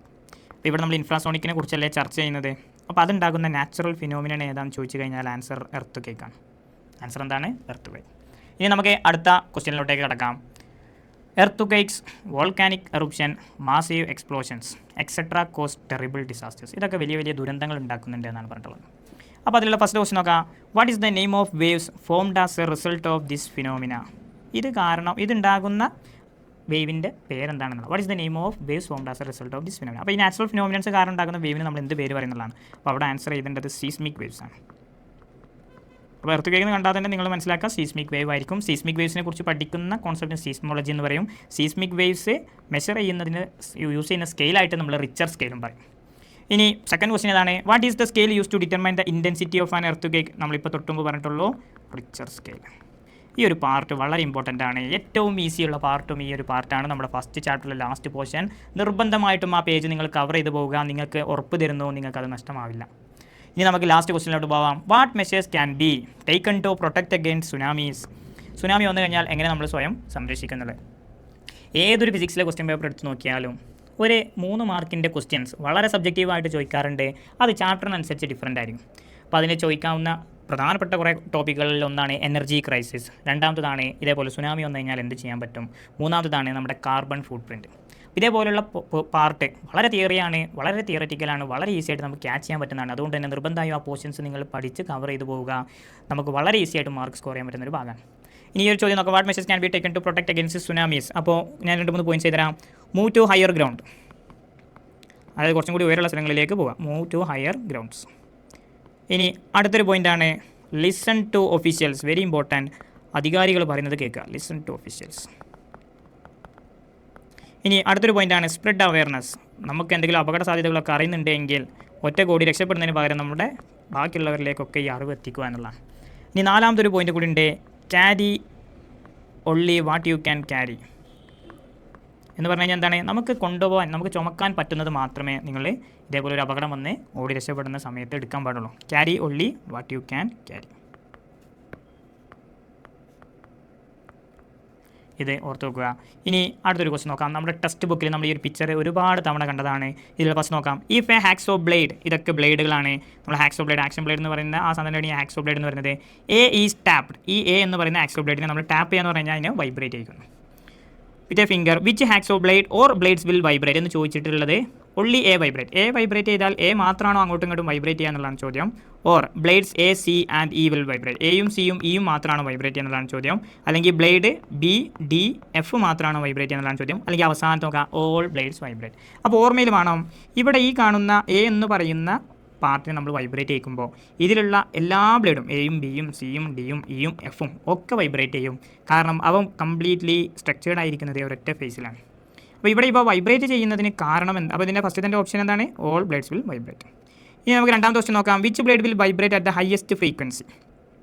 അപ്പോൾ അതിനുള്ള ഉത്തരമാണ് നമുക്ക് പഠിക്കേണ്ടത്. ഇവിടെ എയും സിയും ഇയും ഒരേ ലെങ്ത്താണ് എന്ന് വെച്ച് കഴിഞ്ഞാൽ അവ 3 പേരും ഒരേ നാച്ചുറൽ ഫ്രീക്വൻസി ഉള്ളവരാണ്. അപ്പോൾ ഈ എ വൈബ്രേറ്റ് ചെയ്യുന്ന സമയത്ത് സിയും ഇയും എന്തായി മാറും? നാച്ചുറൽ ഫ്രീക്വൻസി സെയിം ആവുന്നത് കൊണ്ട് തന്നെ അവർ റെസണൻസിലായി മാറും. അവർ റെസണൻസിലായി മാറിക്കഴിഞ്ഞാൽ സ്വാഭാവികമായിട്ട് നമുക്കറിയാം റെസണൻസിലുള്ള ഒബ്ജക്റ്റുകൾ ദേ വൈബ്രേറ്റ് വിത്ത് മാക്സിമം ആംപ്ലിറ്റ്യൂഡ്. ഇവിടെ which blades will vibrate at the highest frequency എന്ന് ചോദിച്ചു കഴിഞ്ഞാൽ അവിടെ ആൻസർ എ, സി, ഇ ആണ്. ഇനി അടുത്ത ക്വസ്റ്റ്യൻ നോക്കാം. Write 2 cases where forced vibration and resonance are used. നമ്മുടെ ടെക്സ്റ്റ് ബുക്കിൽ application of forced vibration and resonance എന്ന് പറയുന്ന ഒരു പാർട്ട് ഉണ്ട്. അപ്പോൾ അതിൽ നിങ്ങൾക്ക് കാണാൻ സാധിക്കും MRI സ്കാനിങ് ആണ് ഒരു ആൻസർ. അടുത്തത് റേഡിയോ ട്യൂണിങ്. ഇനി അതേപോലെ നമുക്ക് അവിടെ എഴുതാൻ പറ്റുന്ന മറ്റ് കോൺസെപ്റ്റുകളാണ് മെഡിക്കൽ ഇൻസ്ട്രുമെൻറ്റ്സിൽ യൂസ് ചെയ്യുന്നു, മ്യൂസിക്കൽ ഇൻസ്ട്രുമെൻറ്റ്സ് ആയിട്ട് യൂസ് ചെയ്യുന്നു. ഇതൊക്കെ നിങ്ങൾക്ക് application of resonance and forced vibration എഴുതാം, മ്യൂസിക്കൽ ഇൻസ്ട്രുമെൻറ്റ്സ്. അപ്പോൾ നമ്മുടെ ഫസ്റ്റ് ചാപ്റ്ററിലെ ഏകദേശം ടോപ്പിക്കുകൾ നമ്മൾ ഡിസ്കസ് ചെയ്ത് കഴിഞ്ഞു. ഈ ടോപ്പിക്കിൽ നിങ്ങൾ നിർബന്ധമായും പഠിച്ചിരിക്കേണ്ട ചില പോയിന്റുകൾ ഞാൻ പറഞ്ഞുതരാം. ഒന്ന്, നിങ്ങൾ ഇലക്ട്രോ മാഗ്നറ്റിക് റേഡിയേഷനും അതേപോലെ ഇലക്ട്രോമാഗ്നറ്റിക് വേവ്സും മെക്കാനിക്കൽ വേവ്സും പഠിച്ചു വെക്കുക. അതിൽ തന്നെ ലോങ്ങിറ്റ്യൂഡിനൽ വേവും ട്രാൻസ്വേഴ്സ് വേവ്സും പഠിക്കുന്നതിനോടൊപ്പം തന്നെ അതിൻ്റെ എക്സാമ്പിൾസും നിങ്ങൾ നിർബന്ധമായി പഠിച്ചു വെക്കുക. പിന്നെ നിങ്ങൾ പഠിക്കേണ്ടത് എക്കോ മെത്തേഡാണ്. അതായത് ഒരു സോഴ്സും ഒരു റിഫ്ലക്റ്റിംഗ് സർഫസും തന്നിട്ട് ഇടയിലുള്ള ഡിസ്റ്റൻസ് ആണ് കണ്ടുപിടിക്കാൻ പറയുന്നത് എങ്കിൽ നമ്മുടെ d=VT/2 എന്ന് പറയുന്ന ഇക്വേഷൻ യൂസ് ചെയ്തിട്ടാണ് ആ ഡിസ്റ്റൻസ് കണ്ടുപിടിക്കുക എന്നുള്ള ചോദ്യങ്ങൾ പ്രാക്ടീസ് ചെയ്യുക. അതേപോലെ നിങ്ങൾ പഠിക്കേണ്ടത് ഡിഫറൻസ് ബിറ്റ്വീൻ ഇൻഫ്രാസോണിക്കും അൾട്രാസോണിക്കും അതിൻ്റെ എക്സാമ്പിൾസും പഠിച്ചു വെക്കണം. കാരണം ഇൻഫ്രാസോണിക്കും അൾട്രാസോണിക്കും ഒക്കെ നമുക്ക് ഏത് രാത്രിയിൽ ചോദിച്ചു കഴിഞ്ഞാലും വളരെ ഈസി ആയിട്ട് പറയാൻ സാധിക്കും. 20 ഹെർട്സിന് ബിലോ ആണ് എങ്കിൽ ഇൻഫ്രാസോണിക്കും 20 ഹെർട്സിന് മുകളിലാണെങ്കിൽ അൾട്രാസോണിക്കും പറയാൻ പറ്റും. എന്നാൽ അതിലെ എക്സാമ്പിൾസ് ചോദിച്ചു കഴിഞ്ഞാൽ അതിലേതൊക്കെ ആനിമൽസിനാണ് ഈ ഒരു ഇൻഫ്രാസോണിക് റേഞ്ച് കേൾക്കാൻ പറ്റുക അല്ലെങ്കിൽ അൾട്രാസോണിക് കേൾക്കാൻ പറ്റുക എന്ന് ചോദിച്ചു കഴിഞ്ഞാൽ നമ്മൾ ആ ഒരു പാർട്ട് ഇഗ്നോർ ചെയ്ത് പോയിട്ടുണ്ടാവും. അപ്പോൾ നമ്മുടെ ടെക്സ്റ്റ് ബുക്കിൽ ഒരു പിക്ചർ ഉണ്ട്. ആ പിക്ചറിൻ്റെ തൊട്ട് താഴെ നമുക്ക് വളരെ ക്ലിയർ ആയിട്ട് ഓരോ ആനിമൽസിനെയും കാണിച്ചു തന്നിട്ടുണ്ട്. അത് നിർബന്ധമായിട്ടും പഠിക്കാം. അതേപോലെ നമ്മുടെ ഡോഗിന് കേൾക്കാൻ കഴിയുന്ന ഗാൾട്ടൺ വിസിലിൻ്റെ റേഞ്ച് തന്നിട്ടുണ്ട്. അത് അൾട്രാസോണിക് ആണെന്ന് നമുക്കറിയാം. അപ്പോൾ അത് വെച്ചിട്ട് നമുക്ക് അതിൽ നിന്ന് പറയാൻ സാധിക്കും അൾട്രാസോണിക് വേവ് കേൾക്കാൻ കഴിയുന്ന ഒരു ആനിമലിന് എക്സാമ്പിളാണ് ഡോഗ് എന്ന് പറയുന്നത്. അപ്പോൾ അതേപോലെയുള്ള പോയിന്റുകൾ പഠിച്ചു വെക്കുക. പിന്നെ ലാസ്റ്റ് ടോപ്പിക്കായിട്ടുള്ള സുനാമി വരുന്ന കേസിൽ അല്ലെങ്കിൽ earth cake, seismic waves, seismology, richer scale ഇതുമായി ബന്ധപ്പെട്ടുള്ള കാര്യങ്ങളും ഡിസ്കസ് ചെയ്യാം. അപ്പോൾ നമ്മൾ ഇതുവരെ ഡിസ്കസ് ചെയ്തിട്ടുള്ള ക്വസ്റ്റ്യനിലൊക്കെ തന്നെ നമ്മൾ കണ്ടത് ഒരു സംഭവം പറഞ്ഞുതരാം. പ്രധാനപ്പെട്ട ഒരു ഇക്വേഷൻ പറഞ്ഞുതരാം. ഒന്ന് പീരീഡ് കണ്ടുപിടിക്കുന്ന ഇക്വേഷൻ, രണ്ടാമത് ഫ്രീക്വൻസി കണ്ടുപിടിക്കുന്ന ഇക്വേഷൻ, മൂന്നാമത് സ്പീഡ് ഓഫ് വേവ് കണ്ടുപിടിക്കുന്ന ഇക്വേഷൻ, നാലാമത് ലാംഡ കണ്ടുപിടിക്കുന്ന ഇക്വേഷൻ, അതേപോലെ ഡിസ്റ്റൻസ് കണ്ടുപിടിക്കുന്ന ഇക്വേഷൻ, പിന്നെ പിക്ചർ തന്നിട്ട് കംപ്രഷനും റെയർഫ്രാക്ഷനും അതേപോലെ ക്രസ്റ്റും ട്രഫും തന്നിട്ട് അതിൽ നിന്ന് ആംപ്ലിറ്റ്യൂഡും അതേപോലെ വേവ് ലെങ്ത്തും കണ്ടുപിടിക്കുന്ന ക്വസ്റ്റ്യൻസ്, അതേപോലെ കംപ്രഷനും റെയർഫ്രാക്ഷനും തന്നിട്ട് അതിൽ നിന്ന് പീരീഡ് കണ്ടുപിടിക്കുന്ന ക്വസ്റ്റ്യൻസ്, പിന്നെ ലോങ്ങിറ്റ്യൂഡിനൽ വേവിൻ്റെ ക്യാരക്ടറിസ്റ്റിക്സ്, ട്രാൻസ്വേഴ്സ് വേവ്സിൻ്റെ ക്യാരക്ടറിസ്റ്റിക്സ്, പിന്നെ ഓഡ് ആണ് ചൂസ് ചെയ്യുന്നത്, റിഫ്ലക്ഷൻ പ്രോപ്പർട്ടീസ്, ഇതൊക്കെ നിർബന്ധമായിട്ടും പഠിച്ചു വെക്കുക. പിന്നെ ഇതേപോലെ ഒരു പിക്ചർ തരുമ്പോൾ ഒരു വേവ് തരുമ്പോൾ നിങ്ങൾ എപ്പോഴും ശ്രദ്ധിക്കണം ഈ ഒരു പാർട്ടിൽ ഡിസ്റ്റൻസ് ആണോ തന്നിട്ടുള്ളത് എന്നുള്ളത് നോക്കണം. എങ്കിൽ മാത്രമേ അത് വേവ് ലെങ്ത്തുമായി ബന്ധപ്പെട്ട ക്വസ്റ്റ്യൻ ആയിരിക്കുള്ളൂ. അത് ഓർത്ത് വെക്കുക.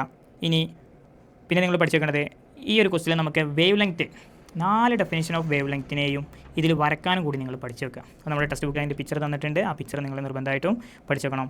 പിന്നെ ഏതൊക്കെ വേവ്സാണ് ഇലക്ട്രോമാഗ്നറ്റിക് വേവ്സ് ആവുന്നത്, ഏതൊക്കെ വേവ്സാണ് ട്രാൻസ്വേഴ്സ് വേവിൽ വരുന്നത്, ഏതൊക്കെ വേവ്സാണ് മെക്കാനിക്കലും അതേപോലെ ലോങ്ങിറ്റ്യൂഡിൽ വരുന്നത് എന്നുള്ളതും കൂടി നിങ്ങൾ എക്സാമ്പിൾസ് പഠിച്ചു വെക്കുക. ആ എക്സാമ്പിൾസൊക്കെ നമുക്ക് ഉപകാരപ്പെടും. അപ്പോൾ നമ്മുടെ ഫസ്റ്റ് ചാപ്റ്ററിലെ ഓൾമോസ്റ്റ് ക്വസ്റ്റ്യൻസും ഓൾമോസ്റ്റ് പാറ്റേൺസും നമ്മൾ ഡിസ്കസ് ചെയ്തിട്ടുണ്ട്. അപ്പോൾ അടുത്ത ഒരു വീഡിയോയിൽ യൂണിറ്റ് ലേണിങ്ങിൻ്റെ അടുത്തൊരു വീഡിയോയിൽ നമ്മുടെ സെക്കൻഡ് ചാപ്റ്റർ ആയിട്ടുള്ള നല്ല വെയിറ്റേജ് വരുന്ന ലെൻസ് എന്ന് പറയുന്ന ചാപ്റ്ററിലെ ഇമ്പോർട്ടൻറ്റ് ക്വസ്റ്റ്യൻസും റിലവൻ്റ് ആയിട്ടുള്ള ടോപ്പിക്കുകളും നമ്മൾ ഡിസ്കസ് ചെയ്യുന്നതാണ്. അപ്പോൾ നിങ്ങൾ ഇതുവരെ സബ്സ്ക്രൈബ് ചെയ്യാത്തവരാണെങ്കിൽ സബ്സ്ക്രൈബ് ചെയ്യുക. നിങ്ങൾക്ക് എന്തെങ്കിലും ക്വസ്റ്റ്യൻസും കാര്യങ്ങളും ഡൗട്ട് ഉണ്ടെങ്കിൽ നമ്മുടെ കമൻറ്റ് ബോക്സിൽ രേഖപ്പെടുത്തുക. അതുമായിട്ടുള്ള മറ്റൊരു വീഡിയോയുമായിട്ട് നമ്മൾ വരുന്നതാണ്. Okay, thank you.